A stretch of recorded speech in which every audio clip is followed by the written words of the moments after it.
everyone. Hello, and welcome. If you are new to the channel, welcome back. If you love me, I love you too. We are here for the Ready, Set, Soul secret coding messages. Sorry, I did not set up my camera in advance.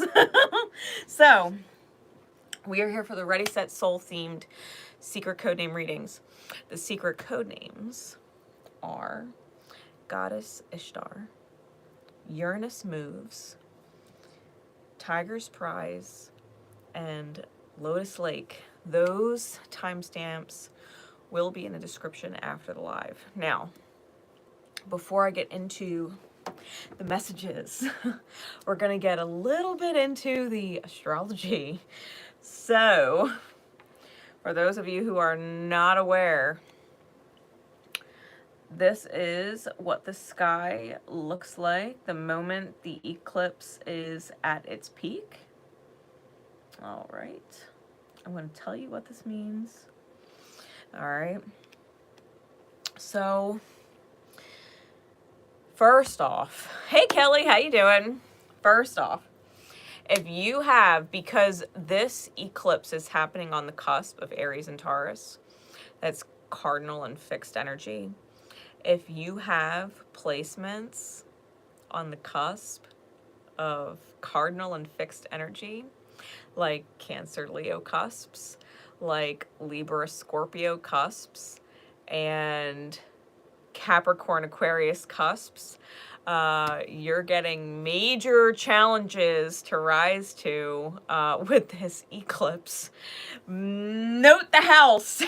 Note the house in which it rules. Those areas, okay? For me specifically, I'm getting an exact square, an exact square to my moon, right, in my second house. I, though, have risen to the challenge. I've had a huge boom in my second house of possessions. I officially got my car. My brand new car is in my fucking driveway right now. I got pre-qualified for a house. And I got two different departments in which my director of operations has asked me to choose from. So, I'm definitely in alignment with the rising to the challenges because, well, Saturn is Saturn, right? It is the Lord of Karma that is also at the early degrees of Pisces, which is trining on all of this energy for me, and quincunxing for that matter, because, well, degrees. But anyway, I digress. So there's definitely opportunities to benefit from eclipse energy. Now, eclipses in general are about the moon, right? The moon essentially being powered, full-blown powered by the sun, to where the mundane or earthly matters don't matter. The moon is literally right in front of the earth, getting full-blown blasted by the sun, to where we're seeing nothing but the back of the moon, right? The dark side of the moon. With our moons being supercharged, this is where you need to focus. Okay, this is where you need to focus. You need to focus on the light of your moon sign, because if you focus on the shadow of it, you will literally eclipse your earthly mundane matters, all right? Which is why I have declined all dates. I am strictly focused on my goals. I literally denied like 5 different invites out for dates this week. 5 different invites out, different people. Which is fucking wild, right? Fucking wild. But it doesn't benefit, right? It doesn't actually benefit my astrology to partake in those things right now. The eclipse going on in my 12th house, right? My 12th house. Well, yeah, my 12th house. my 11th house, forgive me, my 11th house. I'm more focused on my goals, right? I'm more focused on my goals as opposed to all of my 5th house stuff, which, you know, is all that scorpionic energy that I got going on in my chart. I just can't do it, right? I can't do it right now. And every time I say no, something else happens that's just making life better. So it's like, thanks, Spirit. I get you. But if we're looking, right, if we're looking at this astrology, we're in a square to Pluto, right? This eclipse is in a square to Pluto. So you have to understand, like, being in this self energy and this possessions energy, which is what Aries and Taurus rule, right? We're on this cusp energy. Literally minutes, like minutes after the moon passes over the sun, it clicks into Taurus, right? It's literally at, what is it, 29 degrees and 50 minutes? Yeah, 29 degrees and 50 minutes. So literally well within the hour, once it peaks, it clicks into Taurean energy. Plus Mercury is going to go retrograde officially on the 21st, right after the moon hits it. The moon will hit Mercury at 15 degrees. And then by the time, well, before it even reaches Uranus at 17 degrees, Mercury is going to be retrograding. So at some point, I think it's like 4 o'clock in the morning, my time zone, right, CDT, that it's going to be going retrograde in just a couple days and heading back towards this energy, right? Heading back towards this energy. So there's a lot going on right now, like things being done today that Mercury is going to be reflecting on over the next, you know, few weeks. So keep that in mind, right? It's going to be giving you a whole different kind of perspective on things. It's going to be opening doors if you missed it, right? If you missed it, because the universe loves second chances. It just loves third chances and fourth chances, right? So every time a planet goes retrograde, it allows us to reflect and choose differently, right? We don't have to always double down on choices that we've made, especially if we've reflected on them and decided we can do better or perceive better or be better, right? Being in the square to Pluto, depending on where Aquarius is in your chart and the house and that it rules, right, wherever 0 degrees Aquarius is for you, it's going to ask you, because Aquarius is the sign of higher perspective, all right, it is understanding the energy that goes out to the universe for the universe to respond to and manifest from for you. I was listening to a reader earlier. Oh, what was her name? What was her name? I could see her face, damn it. What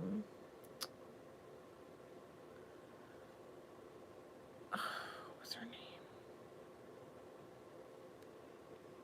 Dana? Her name is Dana, and she's got a tarot. She does tarot. She was talking about Abraham Hicks, and a quote about, and I'm going to paraphrase because I can't word for word exactly what she said, but it was like, if 5 things are or 5 different things are going on in your life, right, and 3 of them are going pretty well, but 2 of them aren't going so great, and you focus all your energy into the 2 things that aren't doing so great, the other 3 things that were doing well are going to fall off and not do so great, right? But if you have 5 things in your life going on and 4 of them are going wrong, but 1 of them is going really good, and you focus all of your energy on the thing that's going really good, the other 4 things tend to improve, because that's energy. What you focus on creates more. So if you're focusing on your joy, if you're focusing on your stability, if you're focusing on, you know, your friends, because that's what's positive for you right now. If you're focusing on your work, because that's what's positive for you right now. All of the other things that aren't so great will pick up, right? Because you're focusing on what is great, right? You're focusing on what is great, what brings you happiness, what brings you joy, what brings you a sense of stability. So if you're focusing on those things, that's going to become more, right? Focus on what's good, not what the problems are.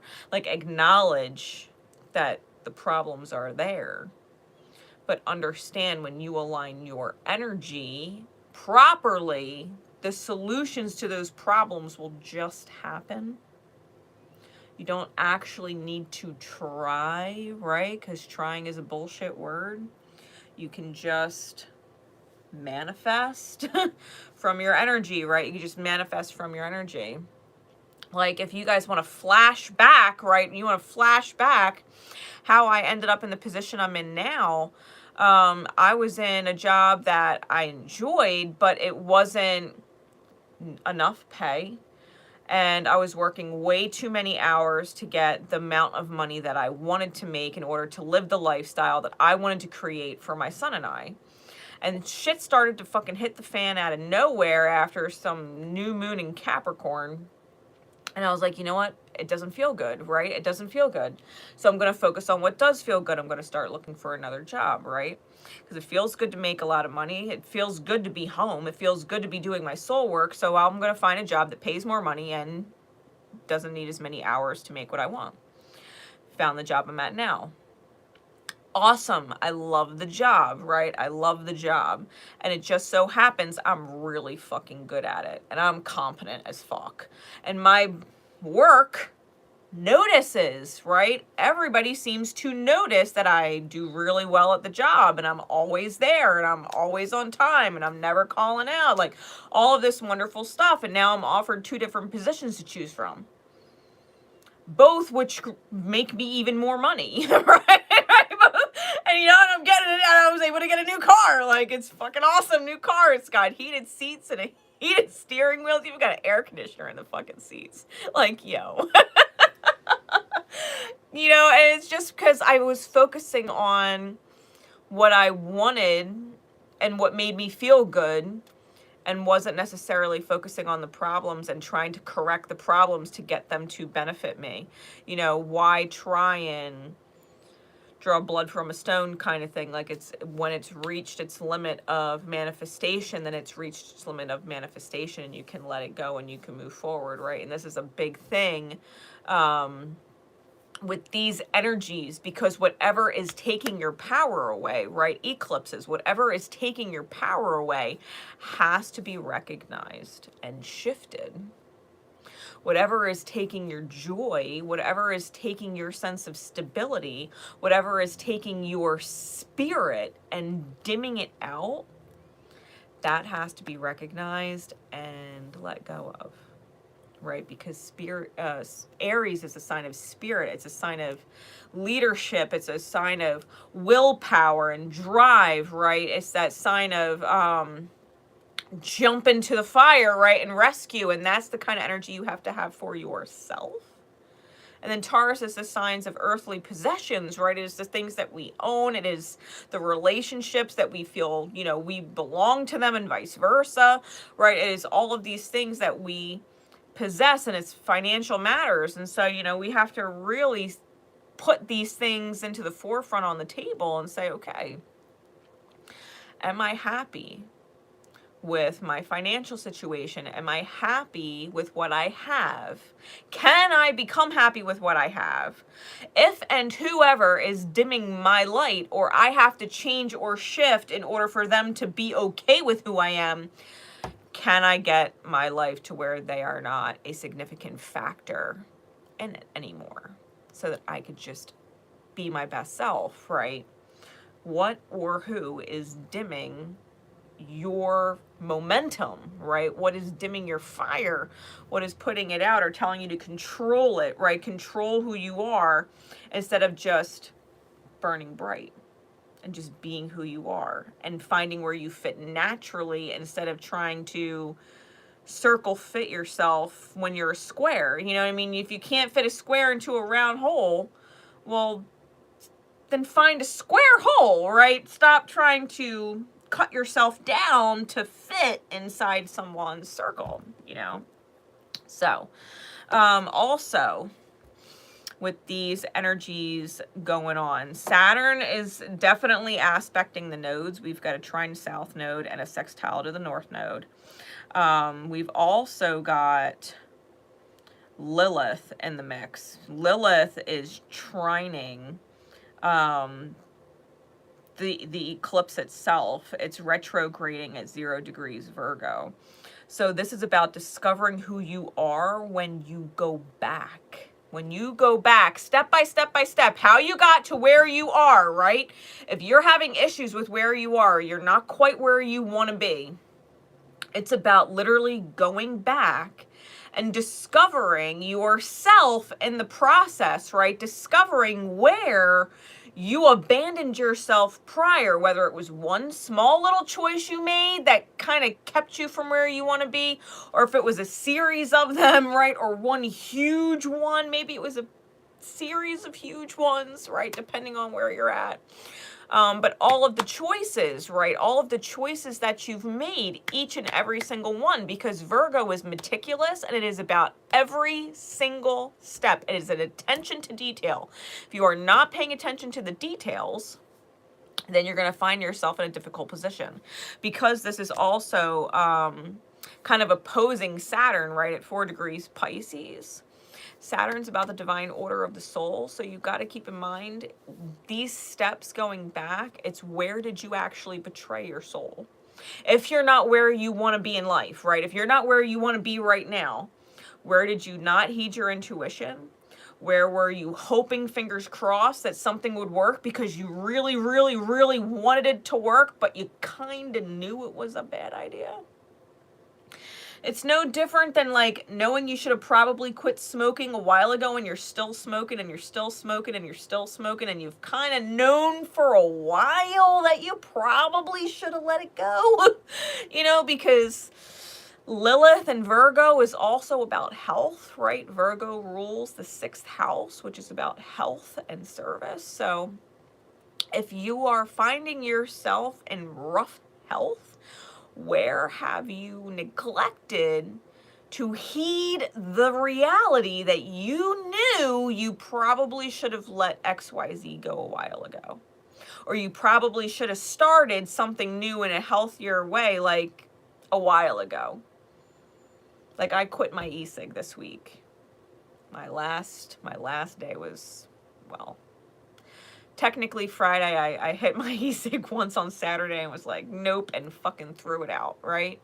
Threw it out. So now I'm officially like past the whole 3 worst days point. I'm doing pretty good. I don't really miss it. So, you know, what is it that is affecting you energetically that's manifesting in your physical body? Because that's essentially what it comes down to, right? As within and so without, as above and so below. Like everything going on inside of you energetically is manifesting in a physical way, and it's potentially showing up for people with their health. So keep it in mind, if you are dealing with health issues or you feel like you should probably go to the doctor and get a checkup, like go to the doctor and get a checkup. Just do it, because your intuition's telling you to do it. And if you neglect to do it, you're probably going to end up with a huge problem later that you could have easily resolved because you got to it sooner. You know what I mean? Like, this is the kind of energy where you can't be afraid to take choices in your highest good, no matter what that is, whether it's quitting smoking or leaving a toxic person or getting a new job or letting go of the car that's nickel and diming you because you just deserve a nice fucking car. You know what I mean? Like, you work your ass off, you don't need to be nickel and dimed. Like, go trade that motherfucker in and get yourself a new car and tell yourself that you are aligning yourself with your highest good and you're not going to be in this sufferable mindset, right? Because you can go to the dealership and you can get a car that you can afford. Do you have to get a brand new fucking car? You know, top new model of the year? No. But you could definitely go find something better than the one you got. Shit. They give it to you with a full tank of gas. Like, you know what I mean? Like, get out of sufferable mindsets and sufferable energies. This is a big deal, because otherwise this solar eclipse energy, as it continues to unfold, is going to turn out rather difficult, right? If you're not in your highest alignment and paying attention, it's going to get rather difficult. You know, moon cycles last about 30 days or so, from, you know, full moon to full moon and new moon to new moon. They have like this 2-week, you know, overlapping, blending, you know, cycle of release and manifest. But with eclipses, because they have, you know, certain times of the year, they're longer cycles, right? These are 6-month to 1-year cycles where these eclipse energies will be revisited, okay? At some point, Jupiter is also going to work its way to this point and shed a huge light on it, all right, and bring some really positive energy to it. So just keep that in mind. If you're in alignment, Jupiter is going to pop a blessing on you at some point when it reaches that anaretic degree of Aries. So with that said, we are going to get into the message. All right, we're going to start getting into the readings. We're starting with Goddess Ishtar. Like I said, I will timestamp all of these afterwards so that you guys have them in the comments. So let's see, it was 21. I definitely wanted to touch on the energies a little bit, though, because these are huge, right? These are huge energies that people are going through. I am using the Animal Spirit cards by Kim Krantz. I am also using my Lynn Strider Tarot and my Manga Tarot. All right, and we're going to see what comes out for this Ready, Set, Soul. Now, the way that I've kind of been guided to these readings, it's going to be an energy of what you're manifesting versus your highest manifestation, so that you can kind of see where you are in the scheme of things and, you know, look at what might be misaligned and realign, right? So we're going to kind of get your eyes open to what the reality of your energy is, right? Because we're talking about soul and spirit energy, right? Drive, fire with Aries, and the physical world, right, with Taurean energy, that this is literally cusping right on. So I want to get an idea of where your energy is and what it's manifesting and what your highest alignment is, so that you can repath if you need to, right? So you can re-navigate. All right, so for Goddess Ishtar, it's our first secret code name. For Goddess Ishtar and those who are drawn to it,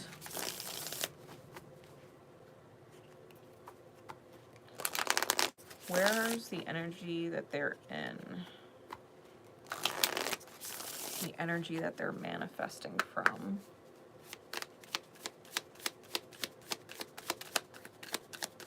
Where's the energy that they're manifesting from?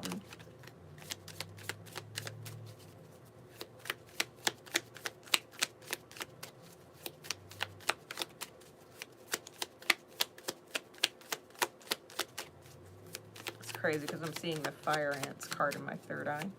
We'll see.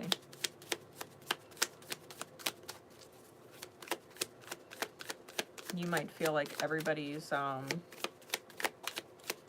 coming at you for something. That's too many. But we got snake, hawk, swan, and tarantula. So we'll see if they come back out.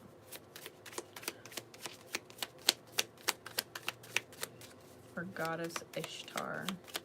If you don't know who Goddess Ishtar is, please Google her. She is a goddess of both love and war, which I thought was fitting for this energy, since Aries is a god of war and Taurus is Venusian ruled and it's a goddess of love. So I thought it was fitting. Spirit gave me Goddess Ishtar. Where's the energy that they're in, Spirit?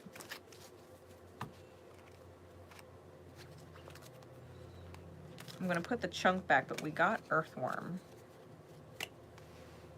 We got Earthworm, and I'm going to keep it.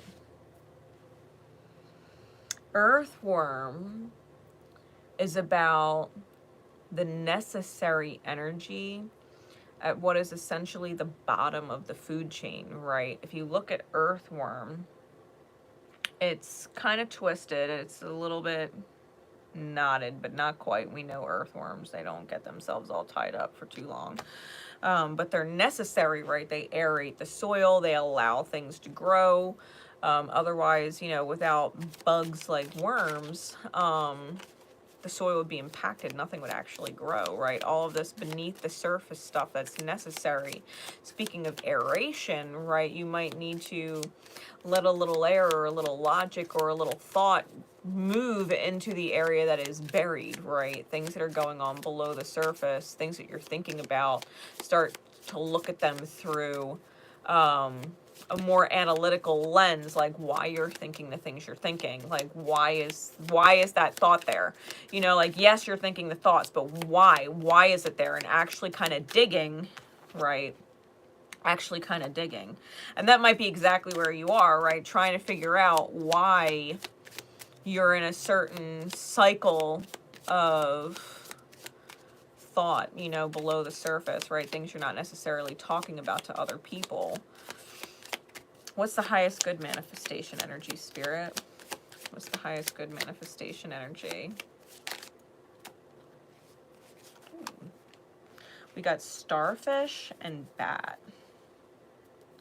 Now, starfish is literally all about star power, and it is about the currents and letting yourself receive, because starfishes don't necessarily go hunting, but food tends to find them. And the bat is all about sonar, right? Not necessarily actively seeing things, but sensing things, right? Reading or hearing between the lines with people. It's very intuitive, right? They have the moon on this card. The bat's super intuitive. It's about picking up on things and trusting, right? Trusting that when you do that and you heed it, that everything you're choosing to do in alignment with trusting your intuition is actually going to bring you exactly what you need. It's going to nourish you, right? When you trust that just because you can't see it doesn't mean it's not there, right? The bat can't see its fucking food, but it knows it's there. The starfish doesn't go hunting for shit, but it knows its food comes to it. It just does. It just does, right? It's about being in this mindset of moving, right? Moving from why you're thinking things the way you're thinking about them, why you're perceiving it the way you're perceiving it, and remembering that the universe brings everything you need to you. You don't actually have to go looking for it. Even the earthworm doesn't go looking for its food. It literally just eats everything it goes through. Like, that's kind of what it does. You know, it just, everything you need to nourish you is everywhere. And that's kind of where these energies are, right? I'd say they're relatively in sync with each other, which is a good thing. We got dragon on the bottom and frog on top. So we're talking about frog and dragon, right?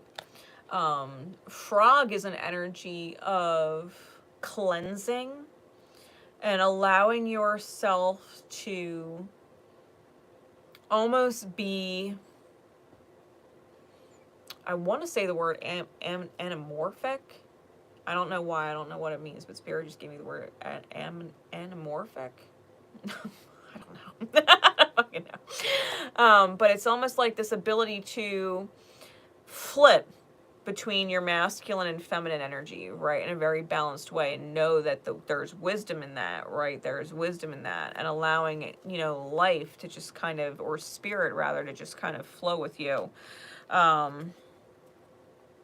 And allow you to be in what energy you need to be in. Like, sometimes you're going to need to call shots. Sometimes you're going to need to make choices. Sometimes they will be split-second decisions, right? And that's your masculine energy, keeping in alignment with what it is you want to feel, what it is you want to experience, what feels good in the moment, right? Feminine energy, allowing yourself to receive. You know, the difference between masculine and feminine energy, masculine energy will pay for someone's coffee at, you know, Starbucks behind them. They'll just do that, right? They were just guided to do that. Yeah, let me pay for that person some coffee or whatever behind me. That's a masculine choice, right? The masculine energy within the self chose it. The feminine energy is the energy within the self that says, thank you. Thank you. The feminine energy receives. The person who is receiving the free coffee is in a state of gratitude. Wow, thank you. Might trigger their masculine energy to do the same. And the person who paid for the coffee, the masculine energy, right, that said, I'm doing that right now, the feminine energy feels blessed because it was able to. It's receiving a feeling of abundance and being blessed because it was able to ripple. Right? So the masculine and feminine energy, that's the difference between the two. The masculine chooses to do things and the feminine receives a feeling from the experience the masculine chose. It's no different with relationships, right? If we want to put it on a bigger scale. The masculine energy within ourselves chooses to participate in certain dynamics with people, and then the feminine energy within ourselves receives the experience. It either feels good or it feels like shit, or it feels stressful, right? Or we're completely indifferent and don't fucking care and it's underwhelming. We're just like, why did I choose it then? Why did I choose it then? Maybe it felt good initially, maybe it doesn't anymore. You know, maybe the masculine energy within the self choosing to buy someone else's coffee feels good one day, but it doesn't if you're kind of hurting in your bank account a different day. You could do the same action but feel like crap because you really shouldn't have spent that much money. Our masculine chooses things, our feminine feels it. And so I feel like with this frog energy, you're kind of finding that wisdom, right? This frog and dragon energy. I think you're kind of tuning into this wisdom about what masculine choices are in alignment for you with your feminine energy, right? And you're kind of sensing through it with this, you know, earthworm, starfish, bat type energy. I think you're sensing through it because even the earthworm has no eyes, right? All of these creatures, they don't see. They're all blind. They're all blind. The earthworm feels its way through and it collects its nourishment. Starfish feels its way through, it collects its nourishment. Bat senses its way through, it collects its nourishment. None of them have the sight. Think about that. You got 3 cards and all of them don't use sight. Doesn't matter what it looks like. Doesn't matter what the reality looks like. It's energy. It's all about energy, right? And getting in alignment with high energy so that you don't eclipse yourself. So let's get some insight, please, Spirit, into the present, right? This earthworm energy for secret codename Goddess Ishtar.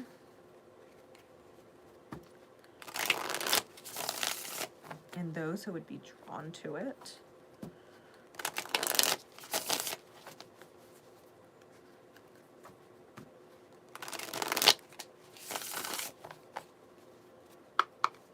Insight into earthworm, please. What is the current energy? What is the current energy manifesting? Right, the current energetic alignment. Current energetic alignment. What does that manifestation look like? Got the Chariot and the Page of Wands. Clarities. We got Judgment. The Two of Wands and the Queen of Pentacles. Got multiple rabbits on the cards. Got dragon again here. And obviously the horses with the Chariot.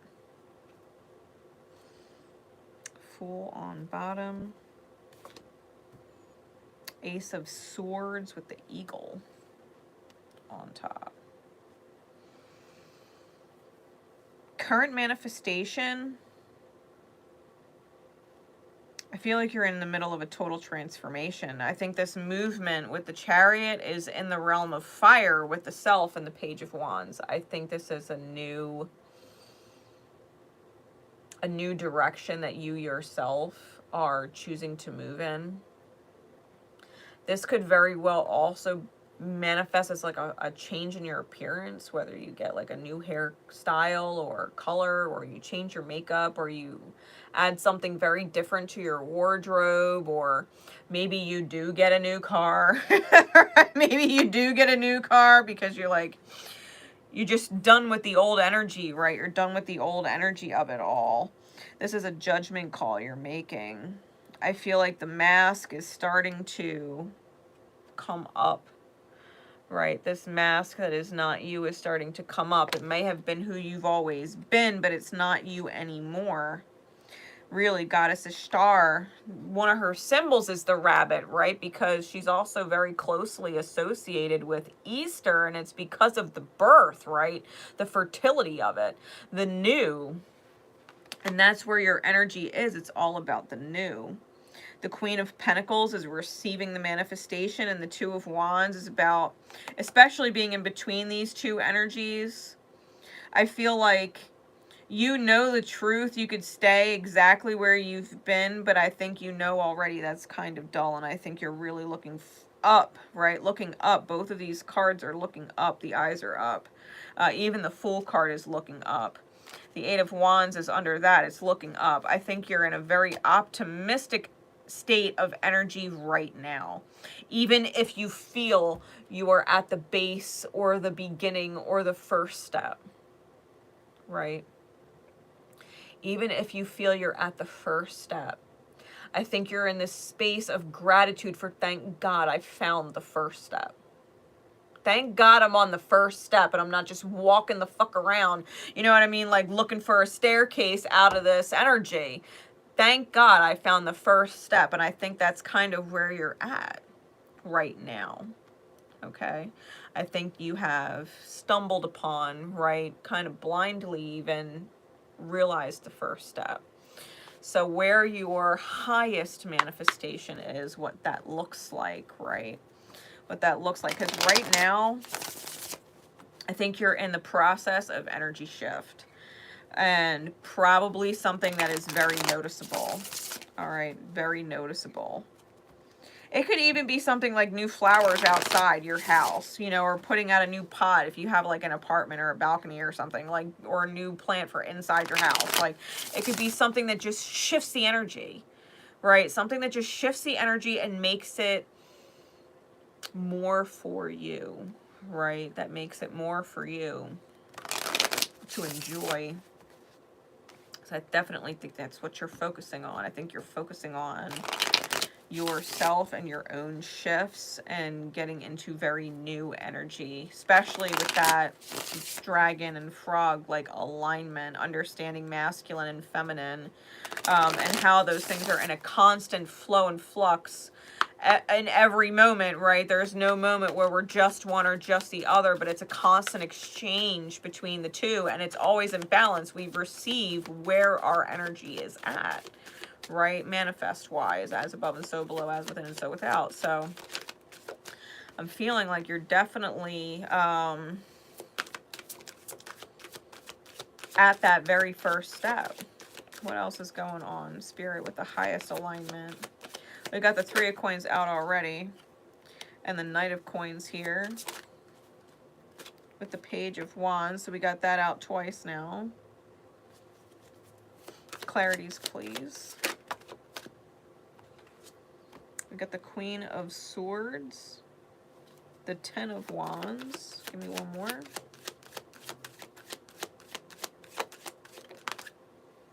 And the Magician in the reverse. We've got the Strength on the bottom and the Two of Cups on top. Okay, so you may have a soulmate in mind, and you're pulling on great strength, right? You've got the Four of Wands under that and the Ten of Coin under that, all right?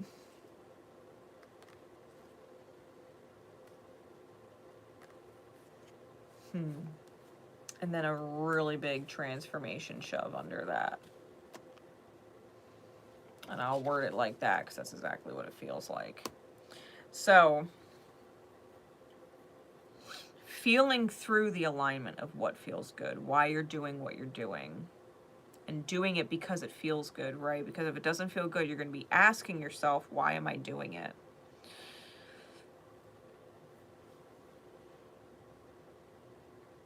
The Three of Coins with the Queen of Swords.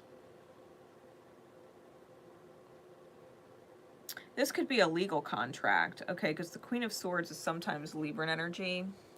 It's also sometimes Aquarian energy. So it's fixing yourself in something that's going to bring in some kind of balance. And the Three of Coins is all about works or contracts and things like that. So there may be actual legal signing of documents involved with your highest good path. You may feel like it's difficult at first, that it's going to be a slow process with the Knight of Coins and the Ten of Wands.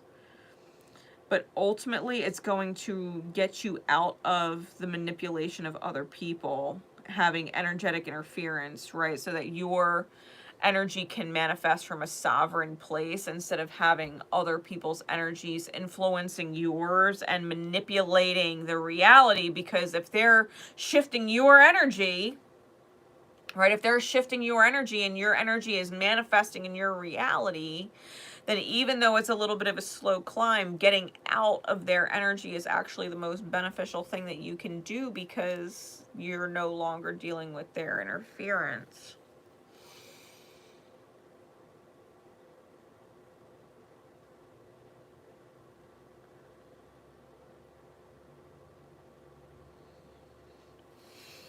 The difference between the two, or how you get from one to the other.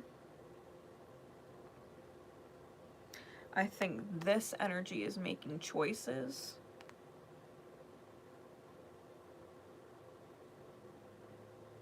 And I think this energy is ready to receive.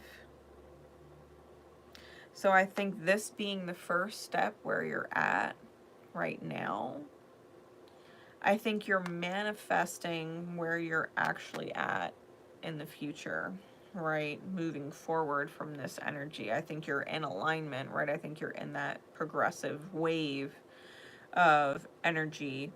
I think you're here right now, and I think that that's going to end up bringing you here. I don't feel like you're misaligned, because where you're at and where your highest good is, they're actually in sync. All right.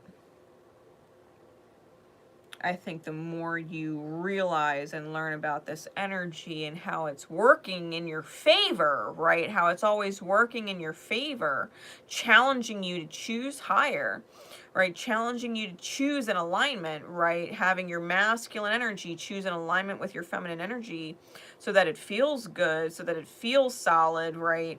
I think that the more you're consciously aware of the energy and where you're choosing from, that the energy, the choice to be in a more sovereign environment, a more sovereign space, is what's going to propel you into your highest good path, right? So, secret code name, Goddess Ishtar. I think you're birthing something great. I think you're birthing something great. I think it will surprise you along the way. But that ultimately, it's your highest good, right? It's your highest good, so you really can't beat it. Really can't beat it. All right.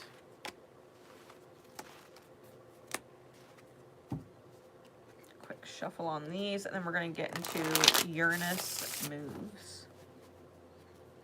And it was interesting because when I was given the secret code name for it, matter of fact, let me get the timestamp before 44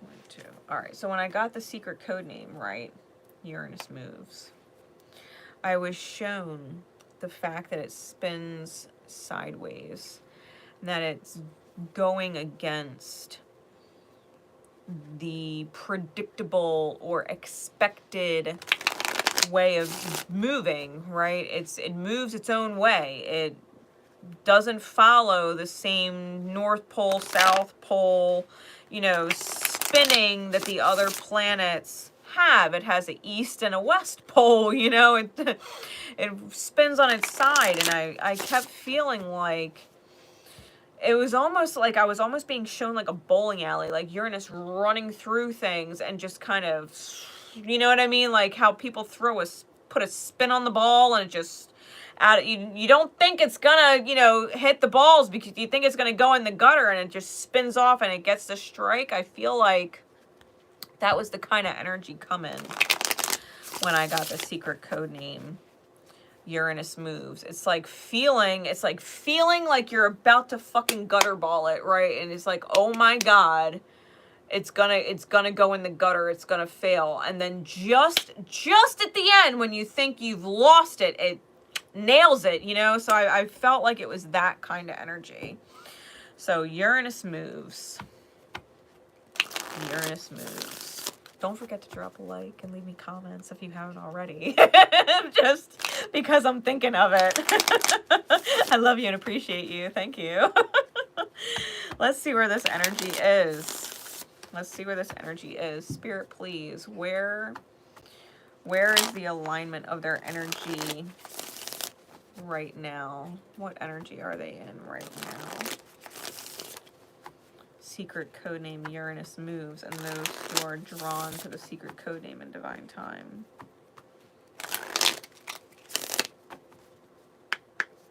Where is their energy? The energy they're manifesting from, right? Where is their energy right now?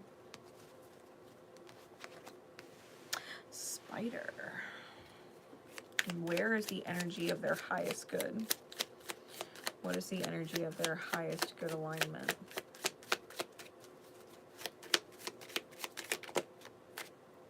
That's too many, but we've got Vulture, Hyena, Phoenix, Swan, and Peacock. So we'll see if any of them come back out.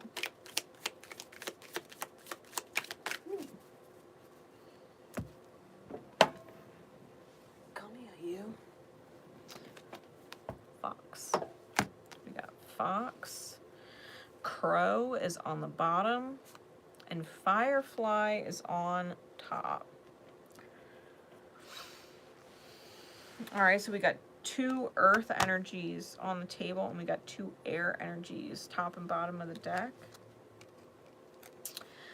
Firefly and Crow.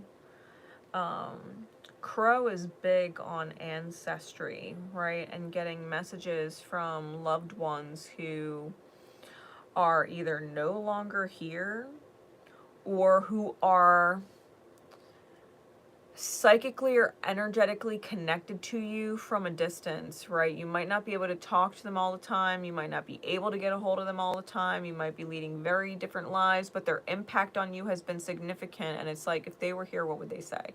You know, or having different thoughts of them or memories of them pop in your head, right? Crow is about memories and ancestry. And Firefly is about a light in the darkness, right? It's about literally having our own light within and shining in the dark. And these are both air cards, which deals with the realm of thought, right? It's masculine in nature. It's masculine in nature. Air and fire are both masculine elements. I feel like you may be... I think you may benefit from certain third eye stones if you have them, right? Whether it's amethyst or lapis lazuli or sodalite or, you know, other common like deep blue. You can have iolite, right? Different deep blue stones. Sugilite is great. Different things that help open the third eye. You can even put one underneath your pillow, even if it's not directly under your pillow. It could be under the mattress, like between the mattress and the bed frame or the box spring or whatever, or even on the floor underneath your pillow so that it's in alignment, right, with where your head is when you sleep, and see what kind of dreams you get, because sometimes our ancestors or our loved ones speak to us through dream state. Even if it's metaphorical and not literal in nature, there's always a message that comes through. And I feel like it is going to help you kind of shine a light in maybe some places within yourself that you've either refused to look in because it requires taking ownership of things, or it's been something that you've just been completely blind to, right? You didn't even realize that, you know, that shadow was there until you shined light in it and you're like, oh, so I guess I had that shadow, you know what I mean? And it's being able to address it. Spider, being in the energy that you're in now, is about being the weaver of your own destiny, right? The spider always reminds me of Charlotte's Web and how she was, you know, putting all of the different words in the web to describe Wilbur, and the more she described him, the more he became those things. And so it's like realizing that you being the creator of your own life, one, words are powerful, but two, whatever effort you put out into the universe to manifest what you want. Kind of like, it's kind of similar in the energy of the first read, right? Where what you need to nourish you comes to you. The spider creates the web. Given there's certain spiders that hunt, like the tarantula, but that's a completely different card in this deck. This particular card is about the web, right? Putting forth the effort to make the web is enough. Everything else comes to you, right? Just putting forth the creation, right? Putting it into words, putting it into, you know, spoken or written form allows it to come to you. If you're not a journaling type person, you might want to just write down little affirmations to yourself and put them around somewhere, or even like write them on your wrist. I went through a huge thing, and I still do from time to time. I'll write little affirmations, like quick short affirmations on my wrist, because it reminds me every time I go to use my hands, and I literally am reminded of the words. And it wears off over time, gets washed off, you know what I mean? Because I'm a huge Sharpie person. I use Sharpies for everything. But when you write the affirmations, or you even just draw little beautiful symbols of things, like if you're focusing on your transformation energy, just draw a little butterfly. Just draw a little butterfly. And remember, right, every time you see it, that you're transforming, right? And that you're beautiful, right? That beautiful, delicate butterfly energy that, you know, we admire and are mesmerized by. Just, you know, write reminders to yourself, especially if you might find them later. Especially if you might find them later.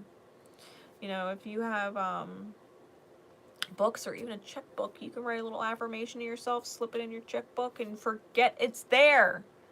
You could put a little affirmation on a piece of paper, put it behind your fucking phone case, and then one day you forgot all about it, and then one day you change your phone case, or your phone case busts and you got to take it off, and you're reminded of that affirmation, right? That gift your past self gave your present self to keep you in alignment, you know? Think about things like that using spider energy, because your words are powerful, whether they're spoken or written. This is the reminder with spider, that your words are powerful. It is literally spelling, right? Words are power. Your highest aligned energy is fox. Now, fox gets a lot of shit for being, you know, slick and kind of thieving, right? People look at foxes like they're cunning and thieving, but it's not necessarily horrible qualities to have, because fox is also resourceful. It is fucking clever, right? And this is about utilizing what you have and what's in your environment to best suit your progress. This isn't about, you know, going out and taking from someone else. It's about seeing what the universe has provided for you for where you are, and how you can make it more for you, right? It could be like, well, and I'm just going to use an example, right? Take it as it resonates or apply it to, you know, metaphorically to something else going on in your life. But it's like, wow, I really want to start my own YouTube channel and I want to read cards and all I have is one deck. Okay. Fox would say resourcefulness. You do have a phone, you have internet, and you have one deck, so get started. You don't need 20 million decks to get started. God knows I started with just one deck, right? No, you don't need, you know, $1,000 on a paycheck, you know, next week. But if you take this job and they say, yeah, well, it's going to be a little slow right now, but we're going to boom. We boom every year around this time. You're going to have tons of flow. Okay, well, this job is available. I can drive to it. It's enough hours for now, right? It'll help me get through to whatever I need, right? It's available. Fox will utilize what's available to its benefit because it plans things. It's not a stupid animal, right? Fox is fucking smart. You might not necessarily need it today, but it could pay off big later, right? Going back to the YouTube channel example, like, you might not be big right away, but if you continued with it, you could be huge later. This is about being smart, right? This is about being smart. Not to mention YouTubers that use the same deck every single time, no matter how many videos they make or how long they've had their channel. YouTubers that use the same deck every single time do exceptionally well. Why? Because people don't typically like change. People love seeing the same cards. They love seeing the same energy. They love seeing how the reader interprets the same energies. They just do. I unfortunately am a fucking maverick and I can't do that. We're talking about Uranus moves. I'm one of those 20 million deck people and I fucking use whatever I'm guided to. It changes every fucking time. But, you know, you do what works for you, because I think if you're smart about it, with this Fox energy, that you're gonna end up with whatever it is that you need and or want, right? Because this is about Uranus and it moving sideways, and how I was talking about that bowling analogy where it looks like it's a complete flop, it's gonna fail, it's gonna gutter, and then boom, you know, just nailing it and hitting that strike. And I think that's kind of what this energy is. It's not necessarily needing it right now, but knowing that you can use it, and that it will benefit you greatly later, right? Whatever works for you. So let's get some more insight, please, Spirit, into this spider energy. Let's get some more insight into this spider energy.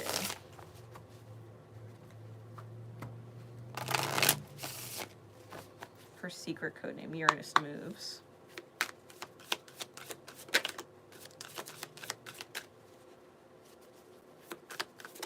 What does their manifesting energy look like? Got the 8 of Wands. You're listening to Spirit. Where you're at right now, you're listening to Spirit. You're at least getting the downloads. Especially if something is restricting you. Especially if something is restricting you. Like if you're not necessarily resonating with the spider, but what the spider catches, right? We got the Empress here. Clarities, please. Hey, Lala, how you doing? How you doing? Love my diamonds. Let's see. Here we got the Lovers, the 7 of Cups.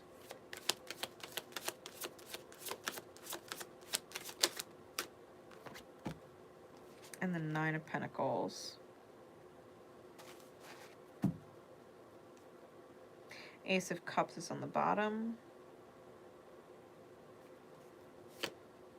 Five of Cups is on top. I'm feeling with these cards, especially because the cat on the Ace of Cups, its eyes are red, like bloodshot, and it legit looks like it's crying a divine tear, right? It literally looks like it's crying a tear into the cup, like, and all this blue is like that watery overflow energy, which I think is interesting considering we have the Five of Cups on top. I think Spirit's been giving you downloads about a dynamic ship you have with someone. I think that this dynamic ship individual is controlling with their choices. Like, it's whatever is good for them. It's what they want. It's about what they want and what they don't want. I feel like their energy controls the dynamic ship. And it leaves you feeling confused. Almost as if you've forgotten who you are, because this particular card looks like it's a shattered mirror. Looks like it's a shattered mirror falling down on her. And inside the shards, there's the dragon, there's the eye, there's the crown, there's the snake, there's the ring. Like, there's all this confusing energy.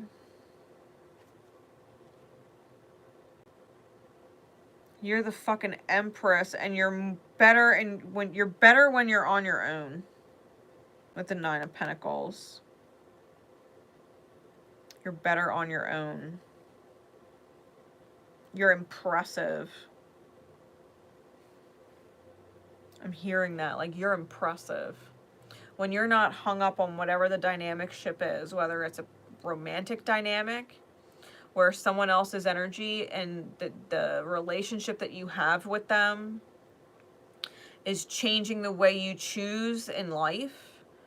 Right? Maybe you aren't choosing to leave a job because you work with said person, or maybe you're not choosing to move out of county or out of city or out of town because, you know, they live there and you don't want to move away from them, but there's literally nothing else keeping you there but this person. Like, there's nothing else keeping you at the job but this person, or there's nothing else keeping you in the town but this person. It's like, why is your life revolving, your choices revolving around this person, right? And if it's not romantic, it could be family. It could be your mother. Why is everything revolving around someone else?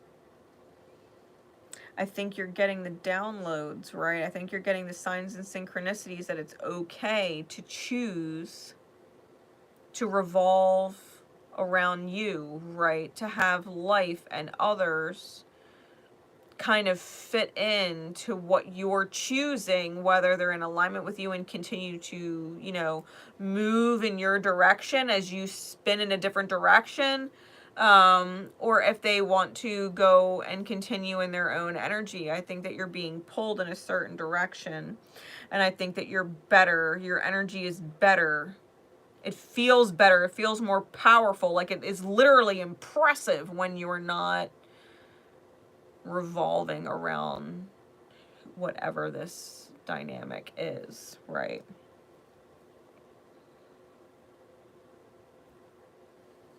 Give me some more insight. This is my energy alignment deck. Give me some more insight into that. Makes poor investments in others and will not let it go. Chases reciprocity. This is what you're letting go of because it came out in the reverse. This is the shadow. I love this fucking deck. It's so simple. You invested in someone, the dynamic ship, You invested in someone, your time, your energy, your thoughts, your feelings, your emotions, your money, whatever you want to, whatever you invested. And you don't want to let it go because you want the reciprocity. I gave, I invested, I want it back, you know, I want the reciprocity. And you're literally making choices revolving around this shadow, and this is what needs to be let go of. The flip side of this is self-forgiving. It's crown chakra energy, right? That's the reverse. That's how to get out of this. I love this deck, right? Forgive yourself. You made an investment in someone and it was a poor investment. They were not reciprocal. You maybe saw the potential in them to be, but they weren't. And it's time to let it go. It's time to cut your losses, right? Or you're only going to continue to lose out, right, on your other manifestations. Instead of being the spider that catches things in the web, you're literally what is being caught in the spider's web. Because whoever this person is in the dynamic, they're the spider. And you've been caught in their web. And it's time for you to kind of flip that, right? Flip that. Flip it and reverse it. Tune into some old school Missy Elliott.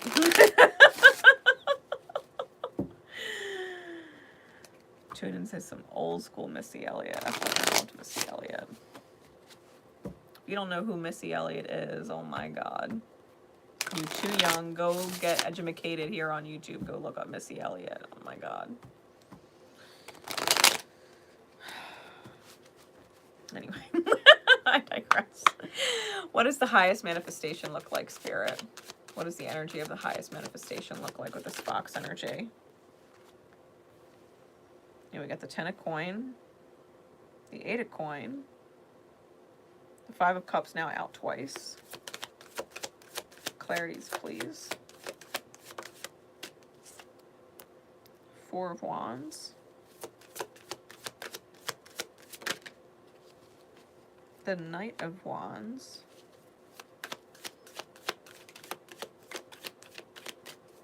And the Page of Coin. Bottom of the deck is the 6 of coin. Top of the deck is the Fool. Look at the 6 of coin. He's in balance. He's got 3 coins on one and 3 coins on the other. This is your masculine energy, and everybody's like, gimme, gimme, gimme, gimme, gimme. And he's not. He's thinking about it. Give me your energy, give me your energy, give me your energy. And he's like, no, I'm thinking about it. That's that fucking smart energy. Just because I have it now doesn't mean it's not going to benefit me later. Just because you have energy to give doesn't mean you give it. The fox is fucking smart. The fox is fucking smart. Just because you have it doesn't mean you give it. Just because you have empathy and just because you have compassion and just because you have, you know, this ability to care doesn't mean you have to give any of it. You can give no fucks. You can care a whole lot and love a whole lot, but give no fucks. Like, listen, I got it. I got empathy for fucking days. But I'm not giving any out today. Why? Do you give me empathy? Do you care? Do you show me love? Do you scratch my back? No? You're learning how to invest. You're learning how to invest your energy. Right, when we're talking about this card, you were learning how to invest your energy. As soon as you forgive yourself for making poor investments, right? Calling a spade and say, you know what, it was a poor investment. It was a poor investment.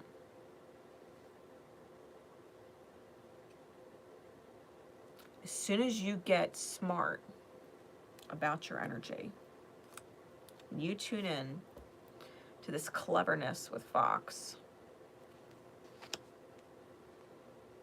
I think what you end up manifesting, I mean, 10 of coins with the 4 of wands. This is a an as within and so without, like your inner state of joy and stability, feeling like you finally got your energy back in balance, right? Because you're not dealing with the takers anymore, ends up manifesting some big deal in the reality. When you are in a state of joy and stability within yourself, it manifests as a dream come true, or a vision that you've held in your mind that you've wanted to manifest but hasn't. Something that you have visualized for yourself ends up becoming a reality. That's what the 10 of coins is. It's something you've visualized in your mind that always seemed out of reach, or always seemed far away, or always seemed like it couldn't happen, that manifests in your reality because your inner alignment is balanced. Putting in effort, the 8 of coin, with the Knight of Wands, to be driven. Right? Putting in the effort to be driven. This, I mean, he's sitting here writing, right? He's got a book and a quill, like he's writing at his desk with the light behind him, right? And this Knight of Wands energy, it's about holding intention. I feel like it's about holding intention. You could even call it a vision board or a vision journal. Wouldn't that be something, right? Instead of writing about your life and your day as it is, what if you sat there and journaled about your day as if you were living in your highest manifestation? This was so awesome today. I got to do this and I got to experience that and I picked myself up, whatever. Like actually writing and feeling how it would feel if you actually had your best day, the way you see it. A vision journal. Being in the energy of receiving what you want and writing about it. It was so great. I was at peace today.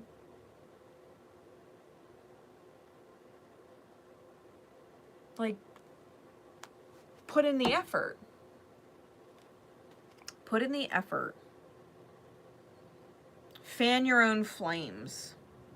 Because if you let something go, as much as it fucking sucks sometimes, right? Because the 5 of Cups came out twice in both sides. Sometimes when you let it go, that's when the opportunity presents itself. The opportunity you get to seize, right? The opportunity that gets created for you. Sometimes you gotta let bullshit go in order to receive something better.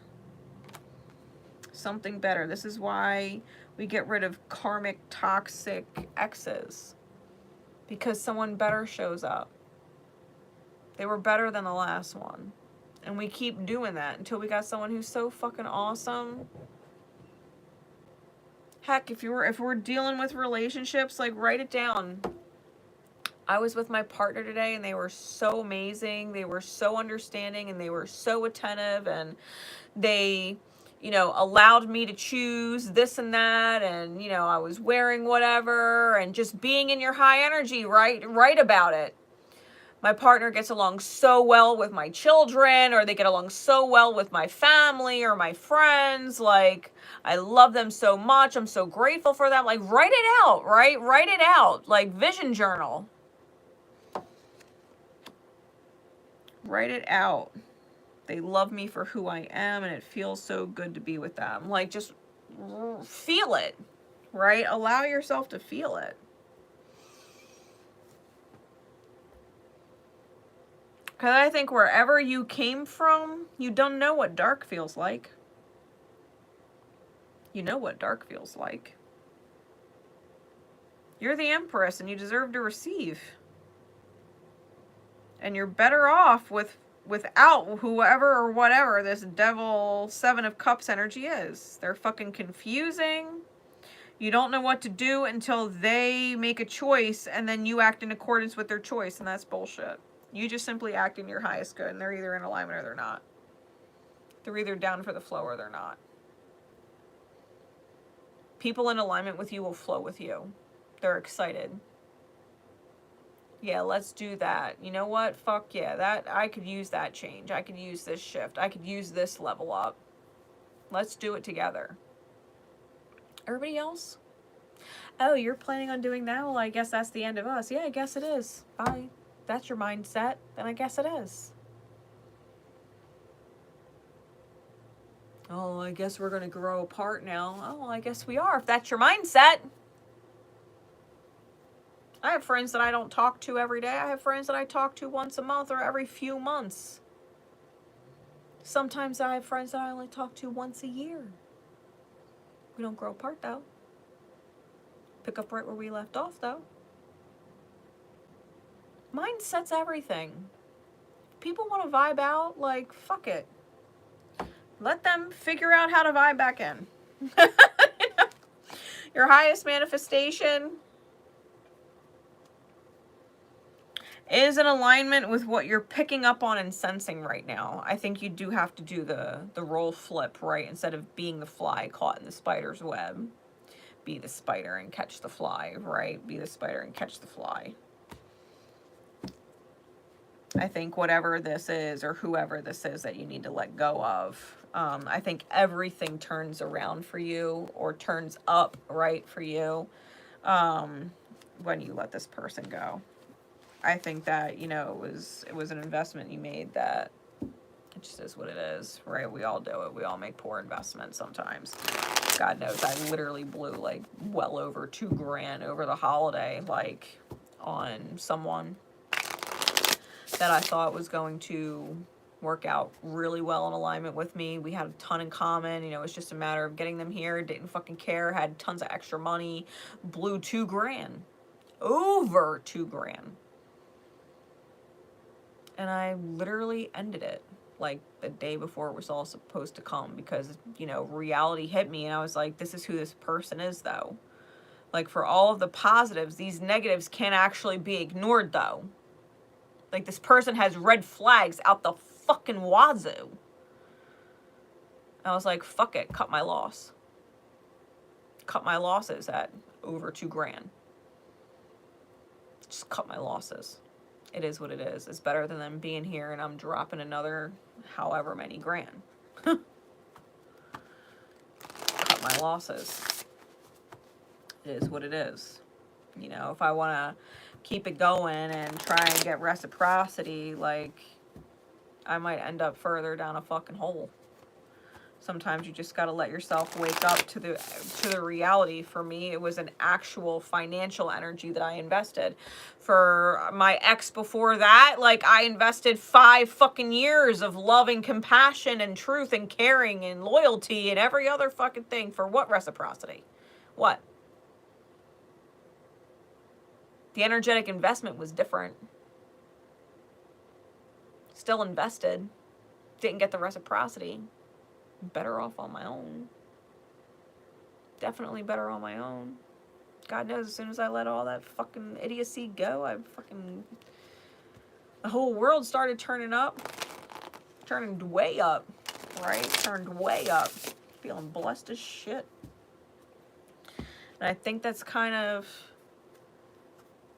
I think in a sense, that's kind of where you're at. I think you've got a thorn in your side energetically. And you just gotta pull the thorn out and chuck it. Let it go. It's just a fucking thorn. Like, it's a thorn in your energy. You gotta call it for what it is, not what we hope it is. You know? Call it for what it is, not what we hope it is or hope it will be. I hoped my exes would fill in the blank. Be great men, be great partners, be loyal, be reciprocal. You know, I hoped for a lot of things that they would be, but the face value facts is they were fucking thorns. They were thorns in my fucking side. They were ball and chains on my fucking ankle. On my energy. They were balls and chains. Energetic balls and chains. Sometimes you gotta find that key within yourself because we all have it and just take that fucking shackle off. Like, no, you ain't holding my energy down. Fuck that. Karmic as hell. Karmic as hell. Like, bless you, wish you nothing but the best. Stay the fuck off my energy. I gotta keep moving. I gotta keep moving. Like, your energy is slowing me down like crazy. True fucking facts.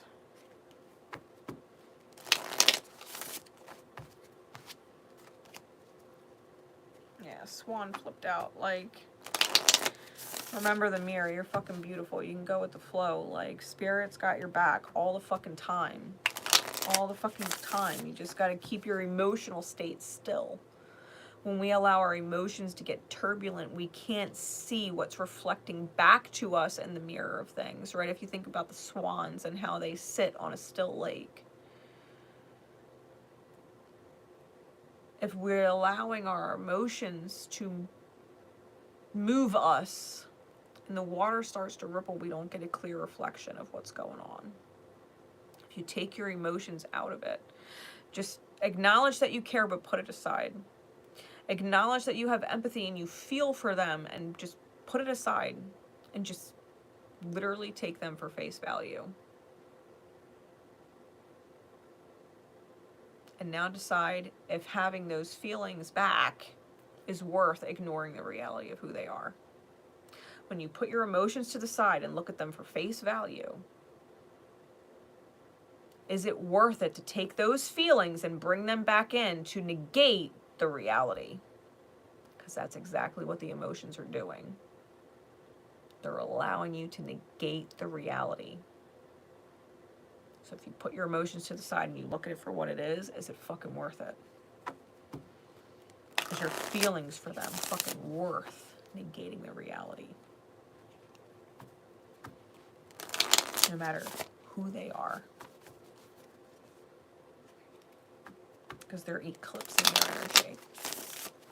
They're eclipsing your energy. All right. Moving on. Well, that was a long reading, wasn't it? Spirit would have it, right? All right.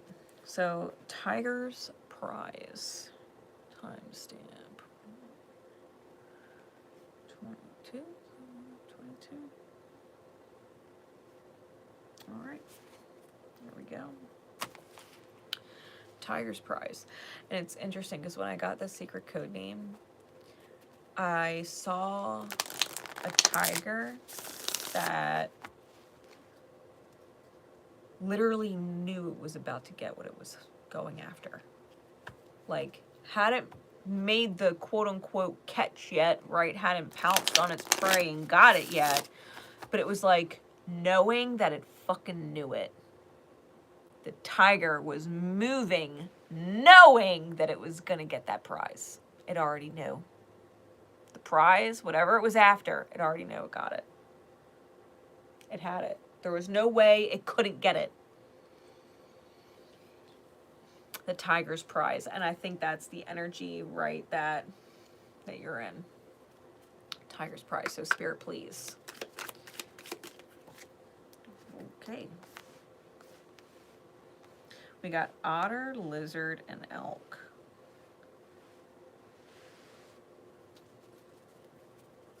All right. Spiders on the bottom. Unicorns on top.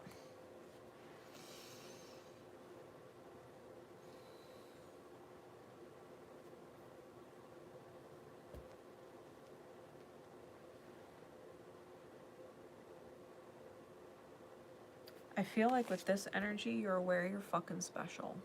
Okay? This being on the top of the deck, it's conscious, right? The top of the deck is something we're conscious of. I think you know you're fucking rare.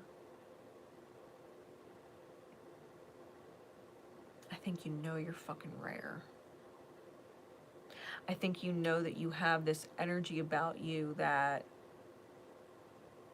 really does actually heal people. Even if it's after you've gone, you still know it. You know the impact of you is magnificent. You know that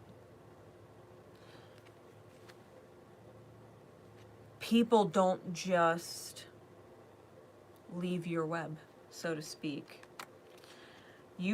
really, Buffalo, and then Phoenix is under that. Like, whoa. Whoa. These energies, whether you realize it or not, you breathe life back into people. You have a wisdom, right? You have a uncanny wisdom, whether you realize the words coming out of your mouth or not. Like Confucius, you know, like you don't even fucking know what an impact you make. You breathe life into people. You put that electric pulse back in people. Even if you feel tiny like a spider, just saying little bits and pieces, it's beyond what you're saying, it's your energy. Your energy is huge.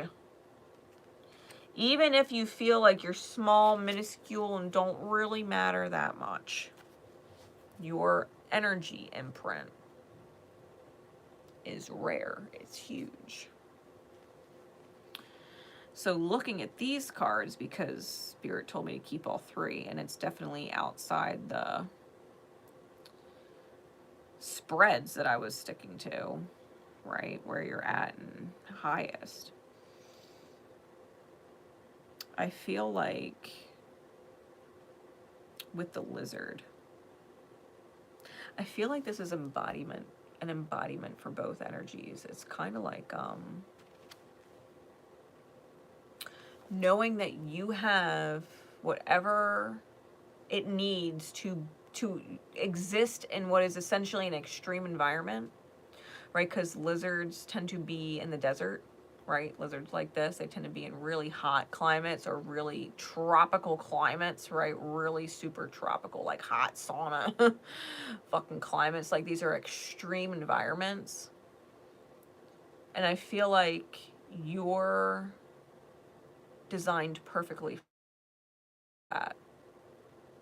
that you know how to survive and thrive in extremes where other people might not be able to do that, right? Where, you know, you and someone else were both going through the exact same emotionally taxing, psychologically taxing, financially taxing situation, they might literally be energetically drowning and thinking about the worst, and you might be in the same exact situation and be optimistic.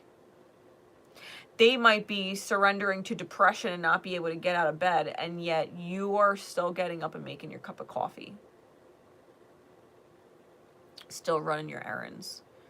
You know what I mean? Like your reaction to the extremes is much better than most people, which, to be fair, you probably went through some pretty dark periods in your life in order to reach that kind of metal, right? That kind of metal.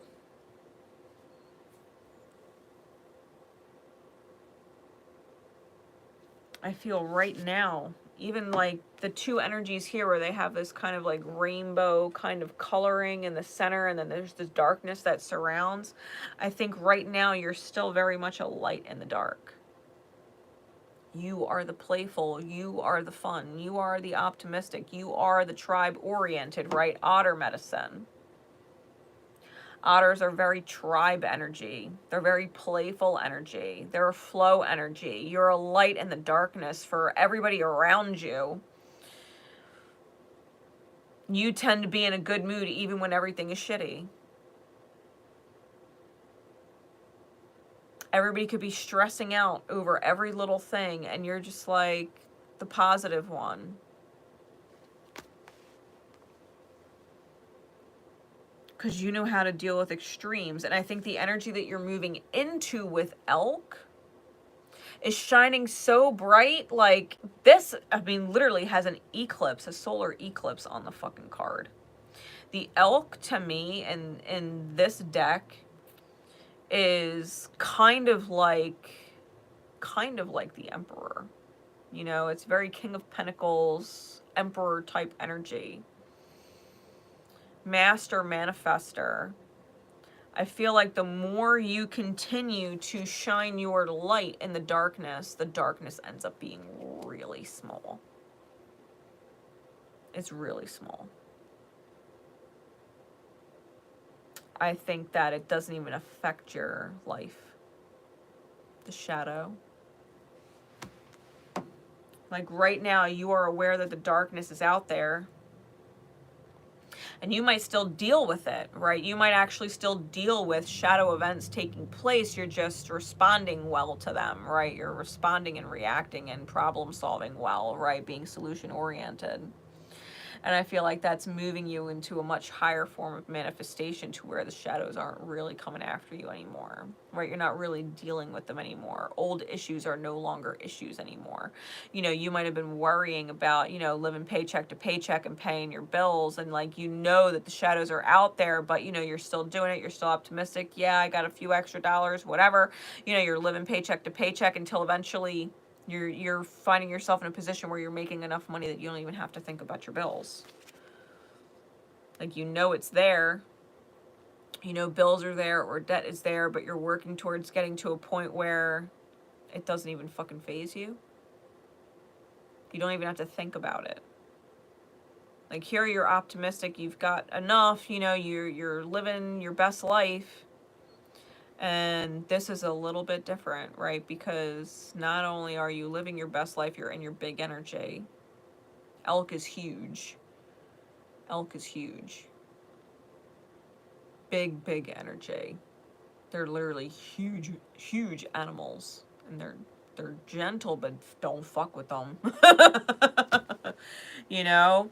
And I think that's the kind of energy that you're going to find yourself in when you realize you're kind of unfuckwithable. That your energy is unfuckwithable. Like, yeah, all the bullshit can be going on out there, but it's not affecting you in here. It's not shifting your energy, right? That you're sovereign. That you're sovereign from what is going on in the outer experience. And continuing to be optimistic and manifest and continuing to do things, right? That you can handle the extreme climate. I think it's going to end up really benefiting you later. I think shadows are just going to be like a thing you used to know. Yeah, so we got the Ace of Cups. It is reversed, although to be fair, this Ace of Cups is sad to me, so I'm actually kind of glad seeing it in reverse. What else? We've got the Transformation with the Death card.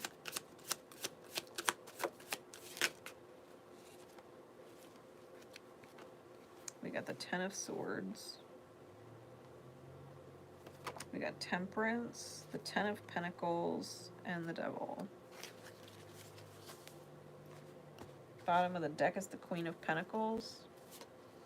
Top of the deck is the Five of Wands. You got fucking haters. You got fucking haters. I think it pisses them off that you handle things so well to where they literally, whether they're consciously doing it or they're unconsciously doing it because they can't fucking help the fact that they hate that they're not happy like you. That they're not good at handling extremes like you.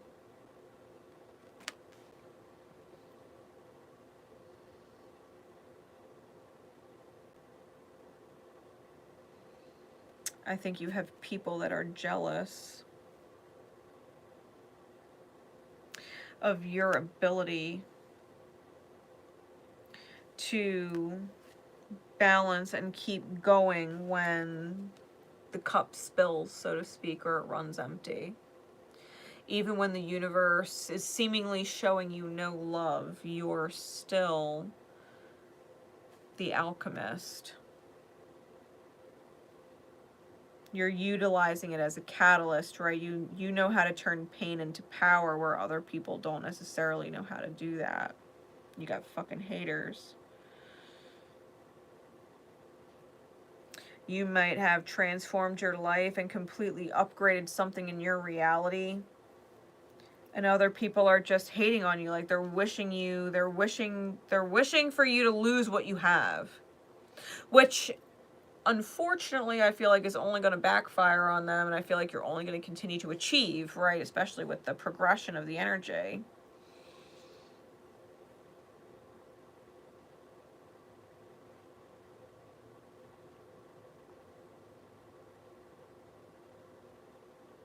I feel like with this Temperance energy, I feel like you're definitely an Earth Angel here. You're showing other people that it can be done. They're just hating the fact that you're doing it and they're not.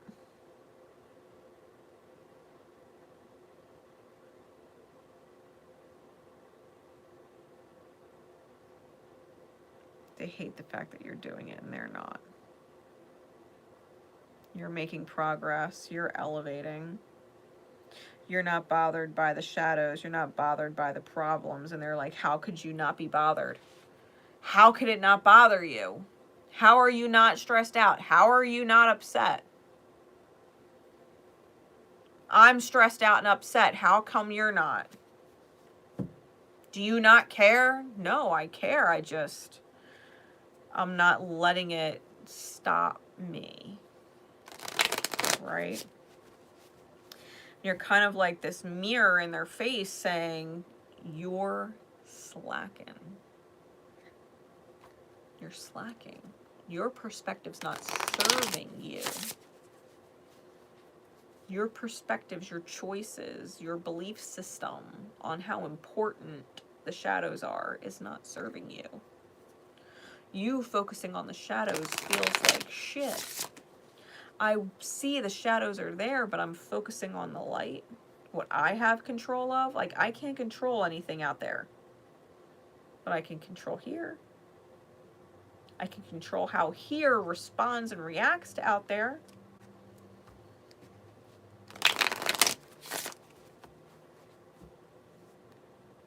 Where you're at right now.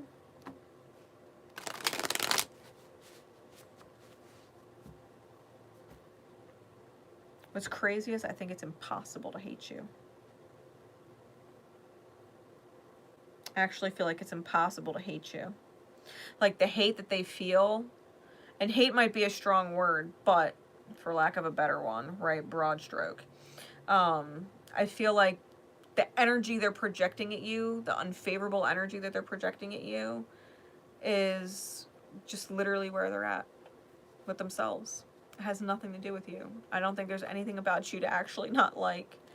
And I think if they kind of followed in your footsteps and were in the same energetic alignment or of the same principle, right? The same integrity, if they carried themselves the same way or perceived the same way, if they were optimistic, or a little more detached and carefree, like observant and acknowledging, but not consumed by, I think they'd be better off. I think they'd be better off. I think they know it, and I think they hate it. I think they hate it. I think they're resistant to change. This may be one person. It could be multiple people, but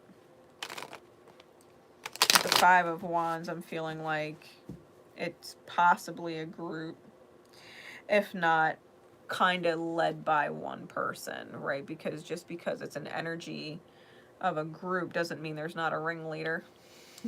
Right? There's always the ringleader, right? So what is the highest good manifestation look like, right? When the alignment within is in the highest. Insight, please. We're on secret code name Tiger's Prize. You're letting spirit guide you. Even if that means you've got to walk forward without certain people. Even if you're surprised that it's these people that are actually the ones internally projecting the most visceral energy. Might be the people you least expect to be completely fucking fair. Like it's like they almost can't stand your light, Like your light is seriously is irritating their demons.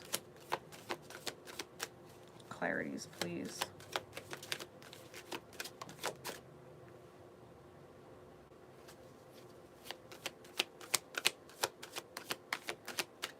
Could be family. Could be, if you have siblings, it could be a sibling.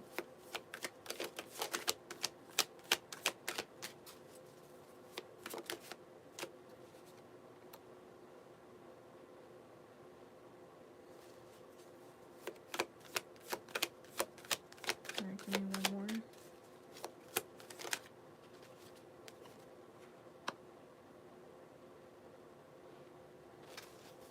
Bottom of the deck is the Four of Coins. Top of the deck is the Eight of Wands.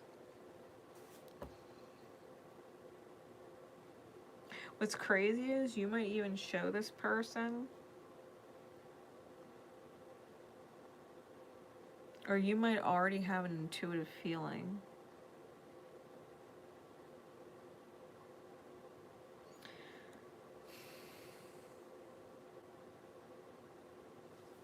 This person wouldn't actually fare well without your presence. You might already know that.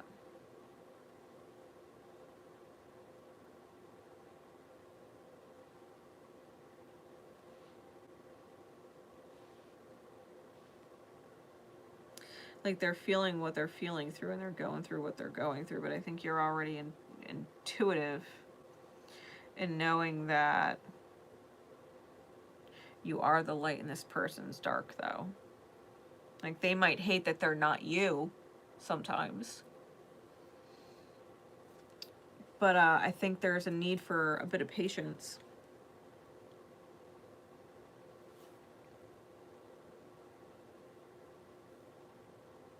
I think there's a need for a bit of patience. Like someone might actually try or attempt or unconsciously do something that is betraying, right? Extremely inconsiderate or puts you in a rough spot. And they may or may not have consciously known that when they did it, it was going to affect you negatively, right? It was going to affect you negatively. If they didn't choose it outright because of it, right, maliciously, then they intuitively picked up on the fact that it was going to hurt you and they did it anyway. Especially if it was going to hurt you bad or put you in an energy that was really rough. It's almost like they're testing your foundation. Because you're unshakable and seemingly superhuman, they want you to be on their level, right? They're trying to make you really human, but you're Earth Angel. They're trying to make you really human.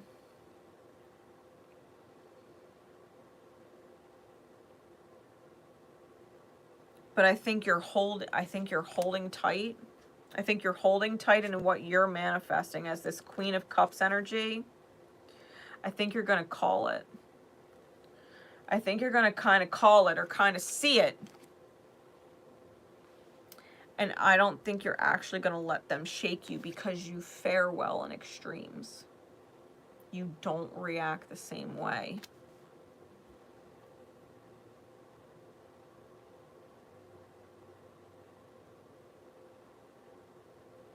I think you're going to kind of...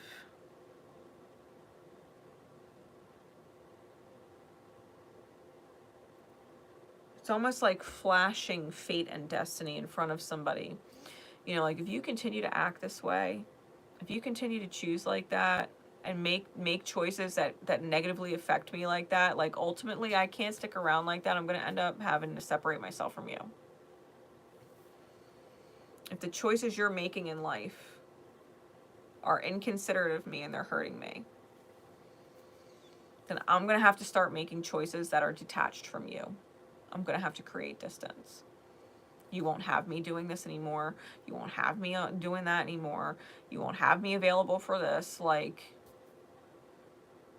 you can do whatever you want. But if you continue to choose in that alignment, I'm going to choose in this alignment. you continue to choose those kinds of behaviors, then I am going to choose accordingly. I'm not going to choose to sit here and continue to let you affect my life. You pull moves like that, you continue to pull moves like that, like, I'm telling you right now, you can do whatever you want, but if you continue to do that, then I'm going to choose this.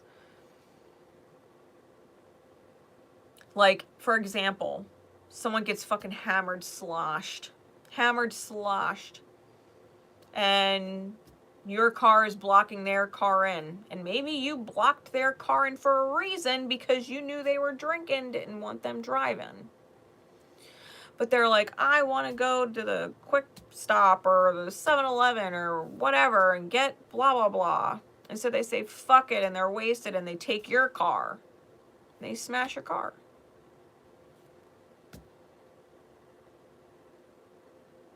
Big what the fuck? You smashed my fucking car.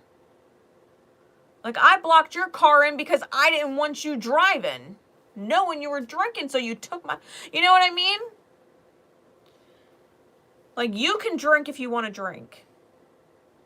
But if you continue to drink and do shit like that, I'm out, right? Especially if it's like a roommate. It doesn't have to be an actual sibling. It could be like a soul sibling. It could be like a roommate, right? Or just a friend.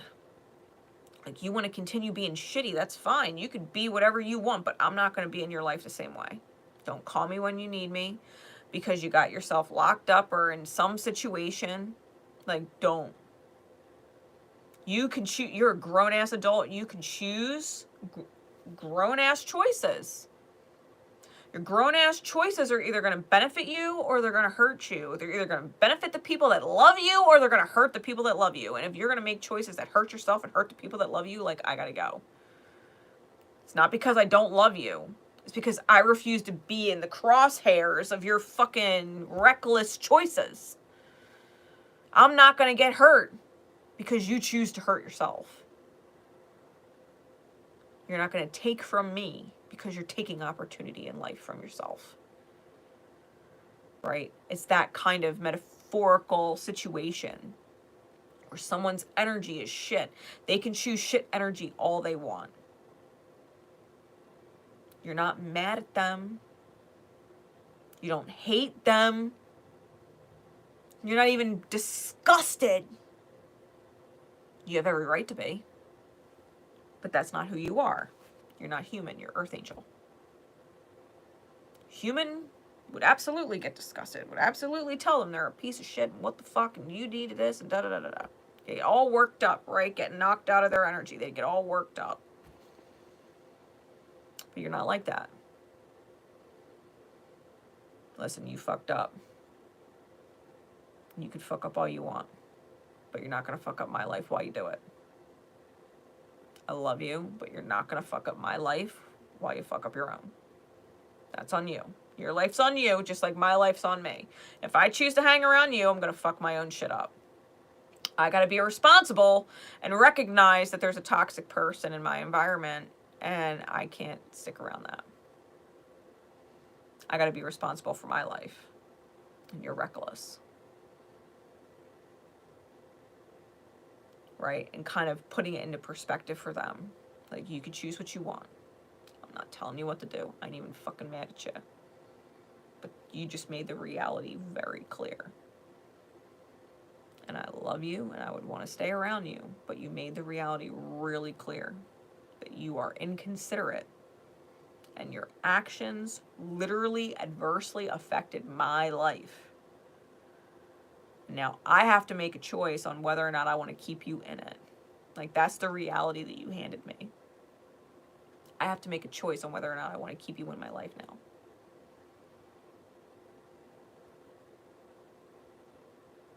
Put it into perspective for people. And I think you have a habit of doing things along this alignment as is anyway. Which is why your energy is so rare. You handle it so well. They can't hate you, you know what I mean? Because you're not wrong. You're not fucking wrong. You're not wrong. Your energy is not wrong. Like, they can hate and project all they want. But the fact of the matter is, you're not fucking wrong. You're not actually wrong. Not even a little bit. Like, you're not wrong. You're not doing things that are inconsiderate. That's why all your friends love you to pieces. You're not calling out to work. That's why your job loves you. You're doing a great job. You don't slack off. You do a great job. No matter how shitty things are in life, everything tends to go relatively well for you, though, because you're not shitty. You don't let the shitty of the world get to you enough to be shitty.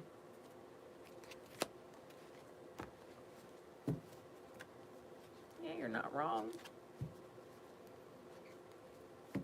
That's why I said tiger's prize.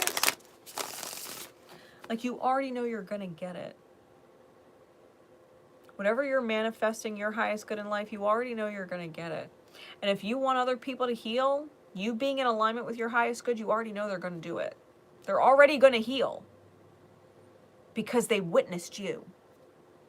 Because you are a unicorn that crossed their path. Whether by chance or divine design, whatever you want to call it.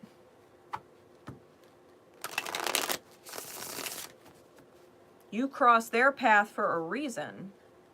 You're their friend, or you're their family, or you're their coworker for a reason. They were meant to witness you. They're either going to stay in alignment with your beautiful energy, or they're going to vibe out. And if they vibe out, they're going to learn. They're going to heal because they met you. Tiger's prize, you already know you got it. You already fucking know you got it. Stay in that golden rule energy. Because that's exactly what the fuck it is. That's some golden rule energy. Alright. Just going to do a quick shuffle on all the decks, and then we are going to get into Secret Codename Lotus Lake. Mind you, all of the slots for the first event in May are sold out. I have one slot left for the second one. That's the Wealth of Your Wildest Dreams themed readings. I believe it's May 19th. It's the new moon in Taurus. I have one slot left for that. If you guys want to sign up and get your own secret codename reading, because these are all people's personal readings. If you want to get your own, you can jump into my Etsy shop. The link's in the description. All right. Pop in there and get your reading. I've got a couple spaces left for the June readings. If you want to know what all the different event themes are, if you want to know what the themes are, if you go to the Etsy shop and go into my readings and services specifically for the secret codename events, and you click the read the description, right, the item description, it literally lists all of the dates and all of the themes, right, all of the titles for the themes. So, yeah, you can check it out, see which ones you want, if you want your own secret codename. All right. All right. Secret codename Lotus Lake.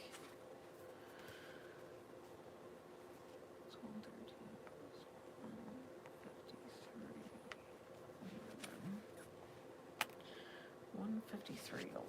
All right, Lotus Lake. Secret codename Lotus Lake.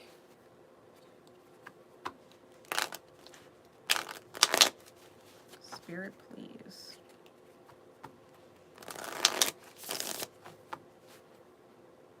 When I got the secret codename, I literally saw it like at night.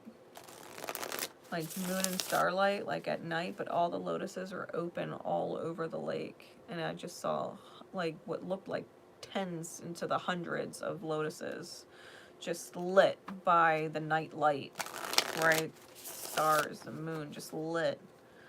It was really beautiful visualization Spirit gave me for the secret codename. So I'm actually really excited to see it, because lotuses, like, they're a symbol of a lot of ascended masters, you know what I mean? But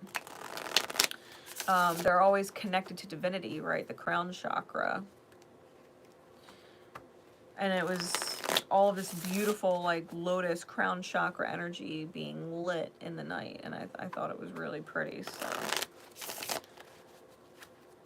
Lotus Lake.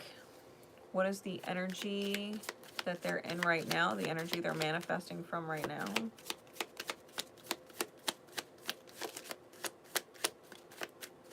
What is the energy that they're in right now? Ooh, Elephant. What is the energy of their highest manifestation? What is the energy of their highest manifestation?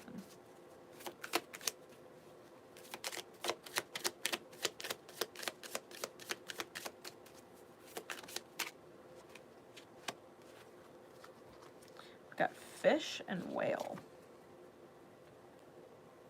We got Panther on the bottom and Bat on top.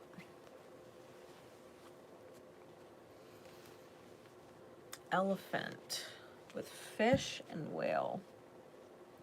Now, Elephant is of the suit of fire in this deck. You can see the third eye is lit, and he's got the fire right here in his trunk. He's holding it. Holding the fire, wielding the fire. You can see his tusk is broken. One of his tusks. It's indicative of like being in a battle, right? An elephant never forgets.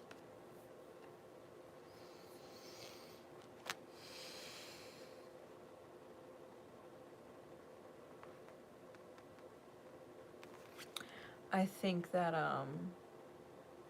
the energy you're in right now, especially with Panther on the bottom and Owl under that, you're fucking fierce for a reason. When and if you need to be fucking fierce and show your teeth, you're fierce for a reason.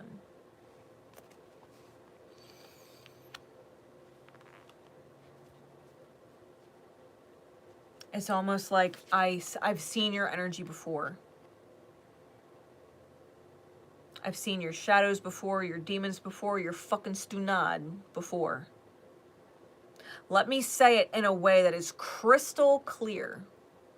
Crystal clear so that it cannot be mistaken or misheard. Wielding fire because you haven't forgotten. The last time you dealt with an asshole and you were nice to them anyway, it backfired. Maybe you should have fucking told them what the hell you thought of them from the beginning. Last time you were dealing with a fucking stunad and they weren't getting the hint that you weren't interested in them. And you were still just trying to be nice, but, you know, let them know, like, you're not really interested, but you're still being nice. Like, listen, motherfucker, I ain't fucking interested in you. I don't want to date you. I don't fucking like you. You know what I mean? Like, being really fucking clear. Letting your energy be fierce because there's a wisdom behind it. Because some people are fucking assholes and some people are fucking stunad. You can't use crayons. You got to use big fucking bold, crystal fucking clear. Like, no. No, let's get real clear. Let's treat you like you're not stupid so that you can stop pretending that I'm gonna play stupid. You know better.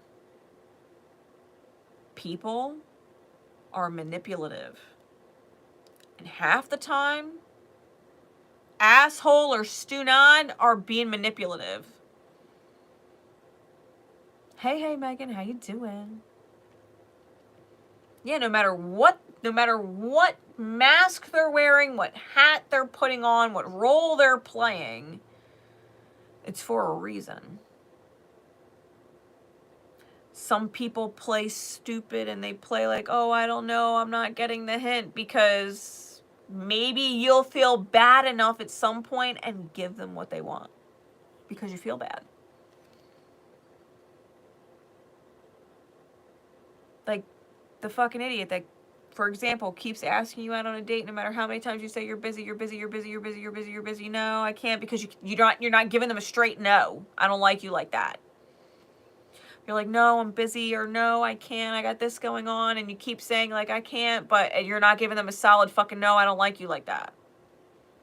Eventually, like, them playing stupid. They know they're playing fucking stupid. They are getting the hint. But if they keep playing stupid, maybe you'll give in. Maybe you'll feel bad. It's manipulative. You've witnessed these fucking people before. They play on pity. They're not fucking stupid. They're manipulative. No different than a fucking asshole. They know nice guys don't get the girl, so they're a fucking asshole. They play narcissistic ghost games. Tell you that they're all interested in this and all interested in all about that, and then don't fucking talk to you for a week. And they're hitting up somebody else, and then they're calling you when they feel like it. Bitch, I played games with you before. I know you. You're wildly insecure. You have commitment problems. I'm not getting wrapped up in you. You're a fucking asshole. Oh, what? You're not free tonight? You were free every other night I text you. Yeah, I'm not free tonight because I'm done dealing with assholes. You're a fucking asshole, dude. I'm too busy for this. I'm too grown for this. You're a fucking child. Go look in the mirror and love yourself for a change. Your insecurities are unattractive. Oh, what? Like, sometimes you just gotta be fierce. Because you don't forget. There's wisdom in it. There's wisdom in it. Sometimes you gotta wield fire. Sometimes you gotta wield fire. Just fucking nail it, right? That's where you're at. That's where your energy's at.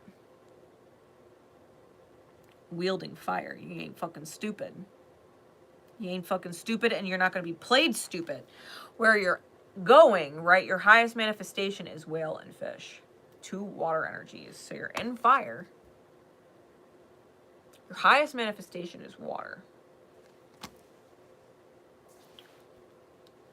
Whale is about messages heard over long distances, and fish is about flowing and not getting caught on a snag, right? Not getting caught on a fisherman's line, because these people are fishing for your energy. Whether they're the student or the asshole, they're fishing for your energy, or some other archetype, because there's plenty, okay? There's fucking plenty of fishermen out there. Fisher women, fisher them, whatever pronouns you want to use. There's plenty of them. Fishers.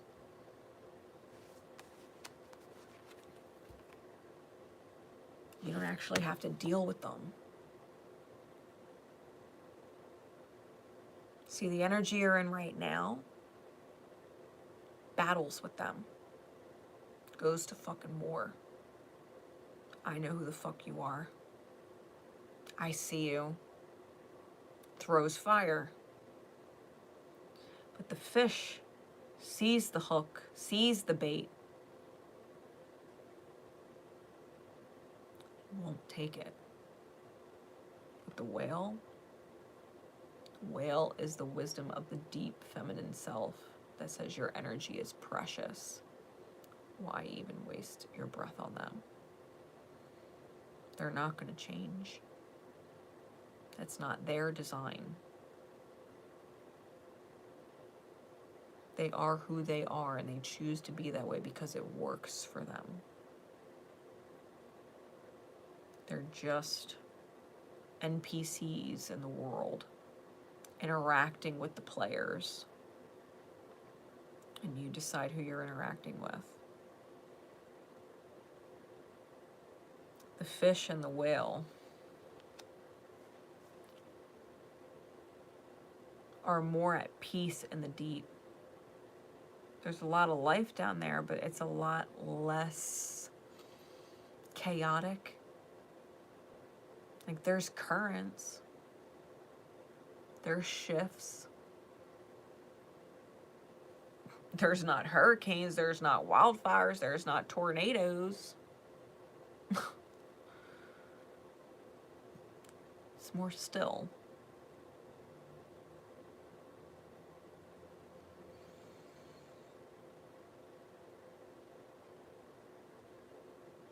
it's more, or at least feels more connected.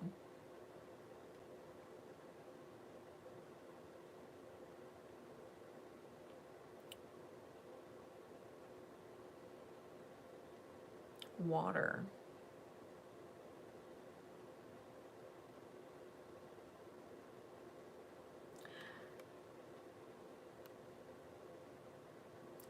If you think about the whale, right?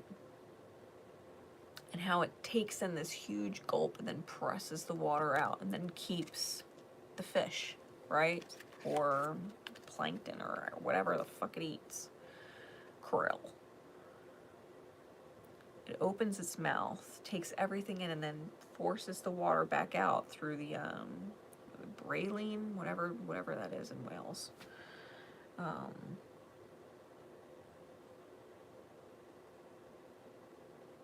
it keeps what it needs.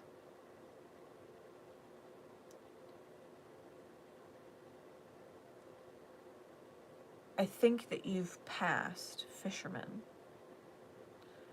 Right, the fishers are not of this world, the water world. They're of the earth and air and fire world.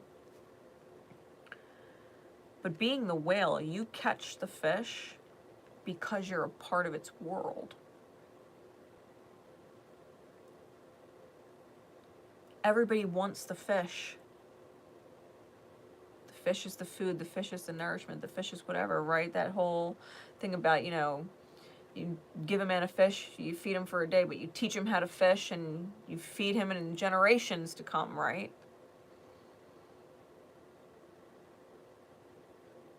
When we talk about energy and fish in a metaphorical sense, this is understanding that the only true way to catch fish is to be of their world, only being the bigger fish.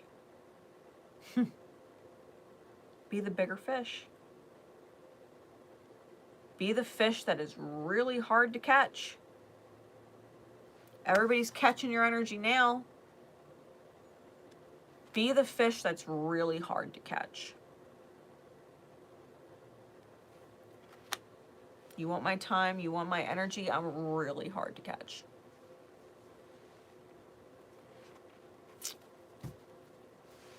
And I think with this bad energy, especially with the moon, right? Talking about the deep and the waters and the tides and how they shift. I feel like if you just ignore the reality, right? Bats are blind, right? Close your eyes to the reality and just sense, right? Intuitively sense what is deserving of your time and what's not. Who's fishing and who's not. I think you'll realize that a lot of people are actually fishing. A lot. What's going on with this elephant energy? Insight into the manifestation from where you are now. Insight into the manifestation from where you are now. The Eight of Swords.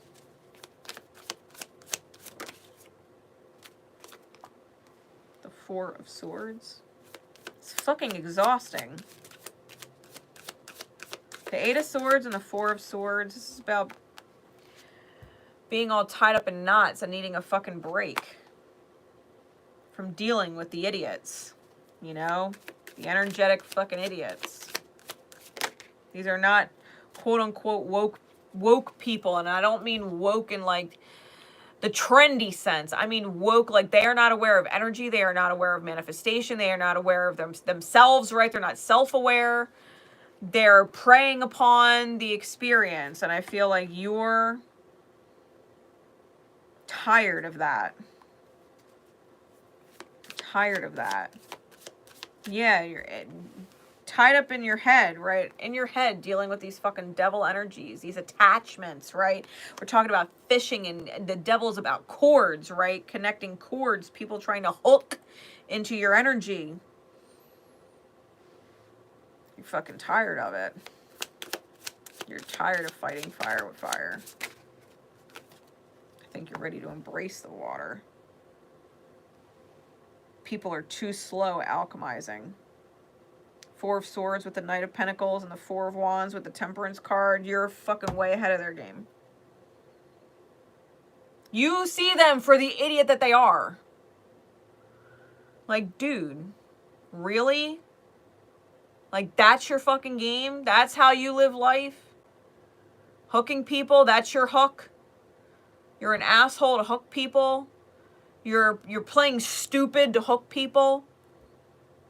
You want pity and that hooks people? Feel bad for me. I'm in such a hard place.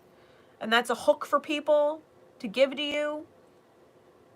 And it's not just, you know, dudes hooking girls. It's like friends too. Like, maybe you know a girl who is like always in a toxic relationship. Feel bad for me. Help me. He doesn't give me anything. I can't do anything. I don't have any money. It's all right. Come on. Let's go get our nails done. I'll treat. Hook in your energy. She's a hook. Feel bad for me. I'm in toxic. I don't free myself. Help me. Be the light in my day. People hooking in your energy. They're everywhere. You're tired of it. You're like, bitch, break up with them. But I love him. Shut the fuck up. Like, shut the fuck up. Three of Wands. Like, and I think that's exactly what is going on. I think you're moving forward from all of this. I think you're in alignment. I think you recognize energy for what it is. I think you're recognizing the quote-unquote fishers for what they are. And I think 10 of Pentacles, 4 of Pentacles, you're holding on to your fucking goals. You got fucking goals. The fact of the matter is, dealing with all these fucking idiots, they're distracting you from your goals, and I think you know it. I think they're leaving you drained. I think energetically they're leaving you drained, and you got fucking shit to do. You got magical shit to do. You got life. You got manifestation. You got goals to do. And dealing with all these fucking people, these kinds of energies, they're just distracting you. They're just wasting your fucking energy. I think you're realizing that. Give me some insight into whale and fish. The highest manifestation, please, Spirit. What that looks like. All right, secret code name, Lotus Lake. Given all the fire you've spit was necessary in the long game. The long game. Just not, it's not winning the war. You know what I mean? We have many lifetimes in this fucking light and dark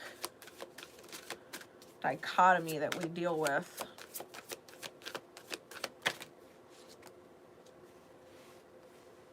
Magician, Knight of Wands. The Devil is now out twice.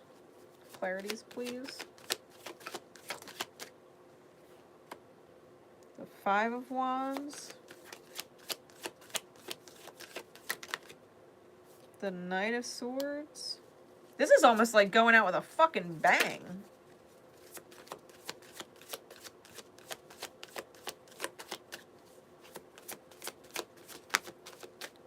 And the King of Coin. Bottom of the deck is the Ten of Swords. Top of the deck is the Six of Swords. The highest manifestation.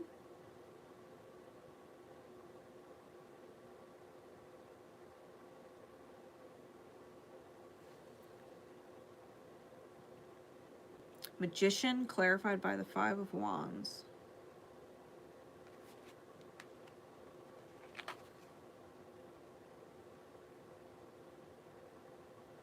It's almost like looking at the world, like how we were talking about that separation between like earth and air and fire, and then this deep watery place. It's almost like looking at the world and knowing, because the Five of Wands is conflict. It's like knowing you're going to dive deep into the water and you're kissing this fucking shit goodbye.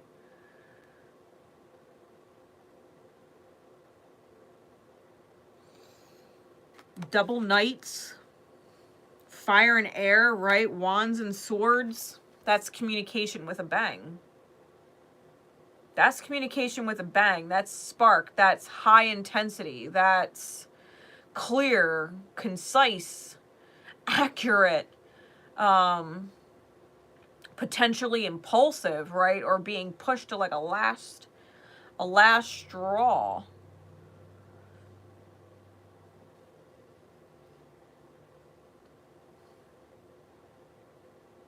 Because I think you've reached a point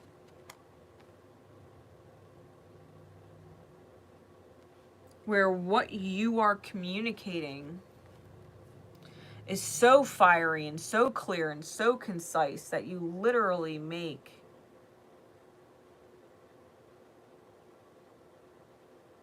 an example out of them. I'm feeling like this energy, you're making an example out of people.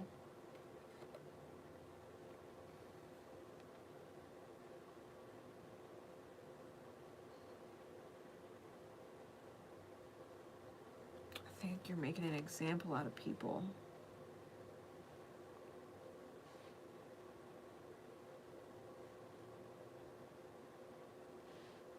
And it's almost like, because you're not showing, it's like you're not showing your hand, like you're not showing all of your cards, right?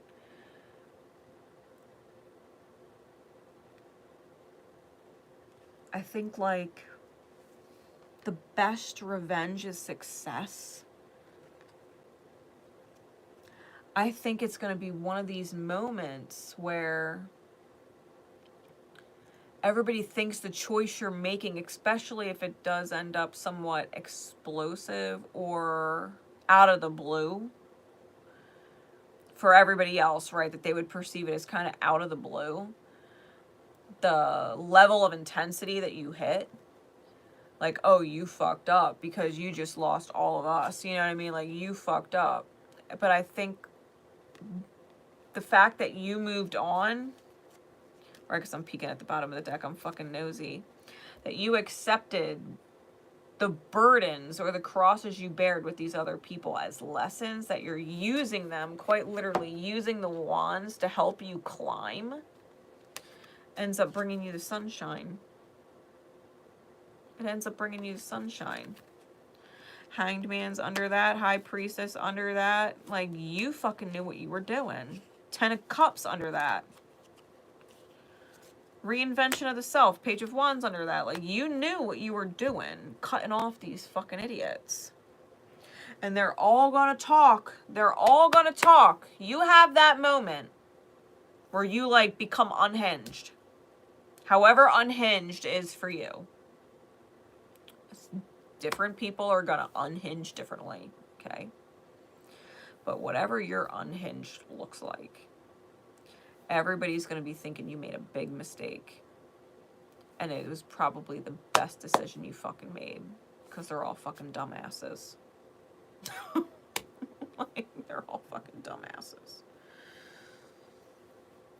They thought you were better off with them, when the reality is they were better off with you if they had learned from you. And I think once you make your grand exit, I think you find a whole lot of peace. I think once you detach your energy, which is essentially what it is, detaching your energy, that you become very elusive, that your energy becomes elusive or very hard to catch. Very hard to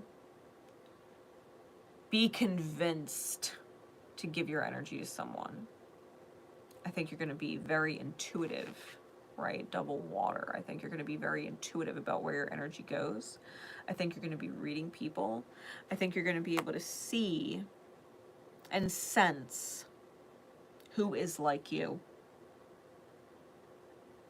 who's awake to themselves, who is awake to the outer experience, and more of a how can I enjoy life and help others enjoy life kind of mindset. More in alignment. I think you're going to spot the idiots a mile away. Quite a few miles away.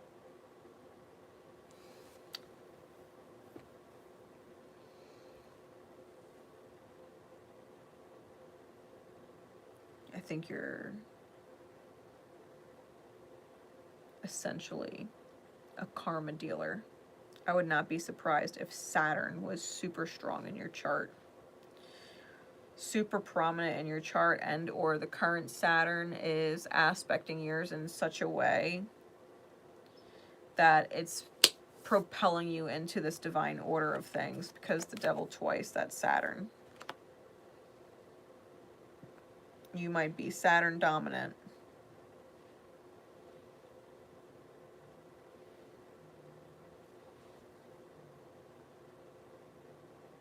If not natally, then definitely right now. Definitely coming out of this eclipse cycle. I think you are karma. I think you are karma. A karma dealer. You're karma. People fucking have it coming. They got it fucking coming. And however you give it, that's how it was divinely meant to be given. Don't second guess yourself or question yourself after the fact.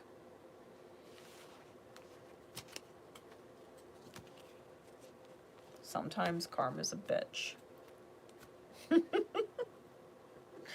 Sometimes karma's a bitch. And I feel like if whoever or whatever brought the bitch out of you, they fucking had it coming.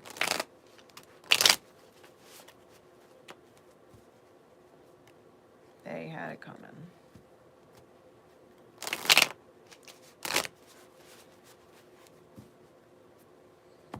All right. With that, guys, I'm going to make sure all of the timestamps are in a description. Thank you so much for everybody who dropped a like and left comments. I love you guys. Thank you even more if you shared it out. That's awesome. You know, the growth of the channel is always greatly appreciated, right? People I know always catch me when they're meant to in divine time, when they align. I'm one of those people. So I'm glad if you caught it here and made it here and found yourself in this energy. We're definitely, well, divine rebels here. We are divine rebels here. Speaking of divine rebels, I will see all my beautiful divine rebel members on Saturday for our weekly duality report and Sunday for our private read. Until then, guys, I'm working OT at work this week. My job. I'm working OT this week. So I will probably not be back for bonus reads and stuff like that, or random pop-up readings until at least, you know, Saturday. And I'm going to be doing that with my Divine Rebel members. If you guys want to be a member, just pop into the description and check out the join link. All the stuff you get, all the perks you get for being a member are there. And you can join. I made it super cheap so that everybody can afford it. So don't miss out. I love you guys, and I will see you again soon. Bye.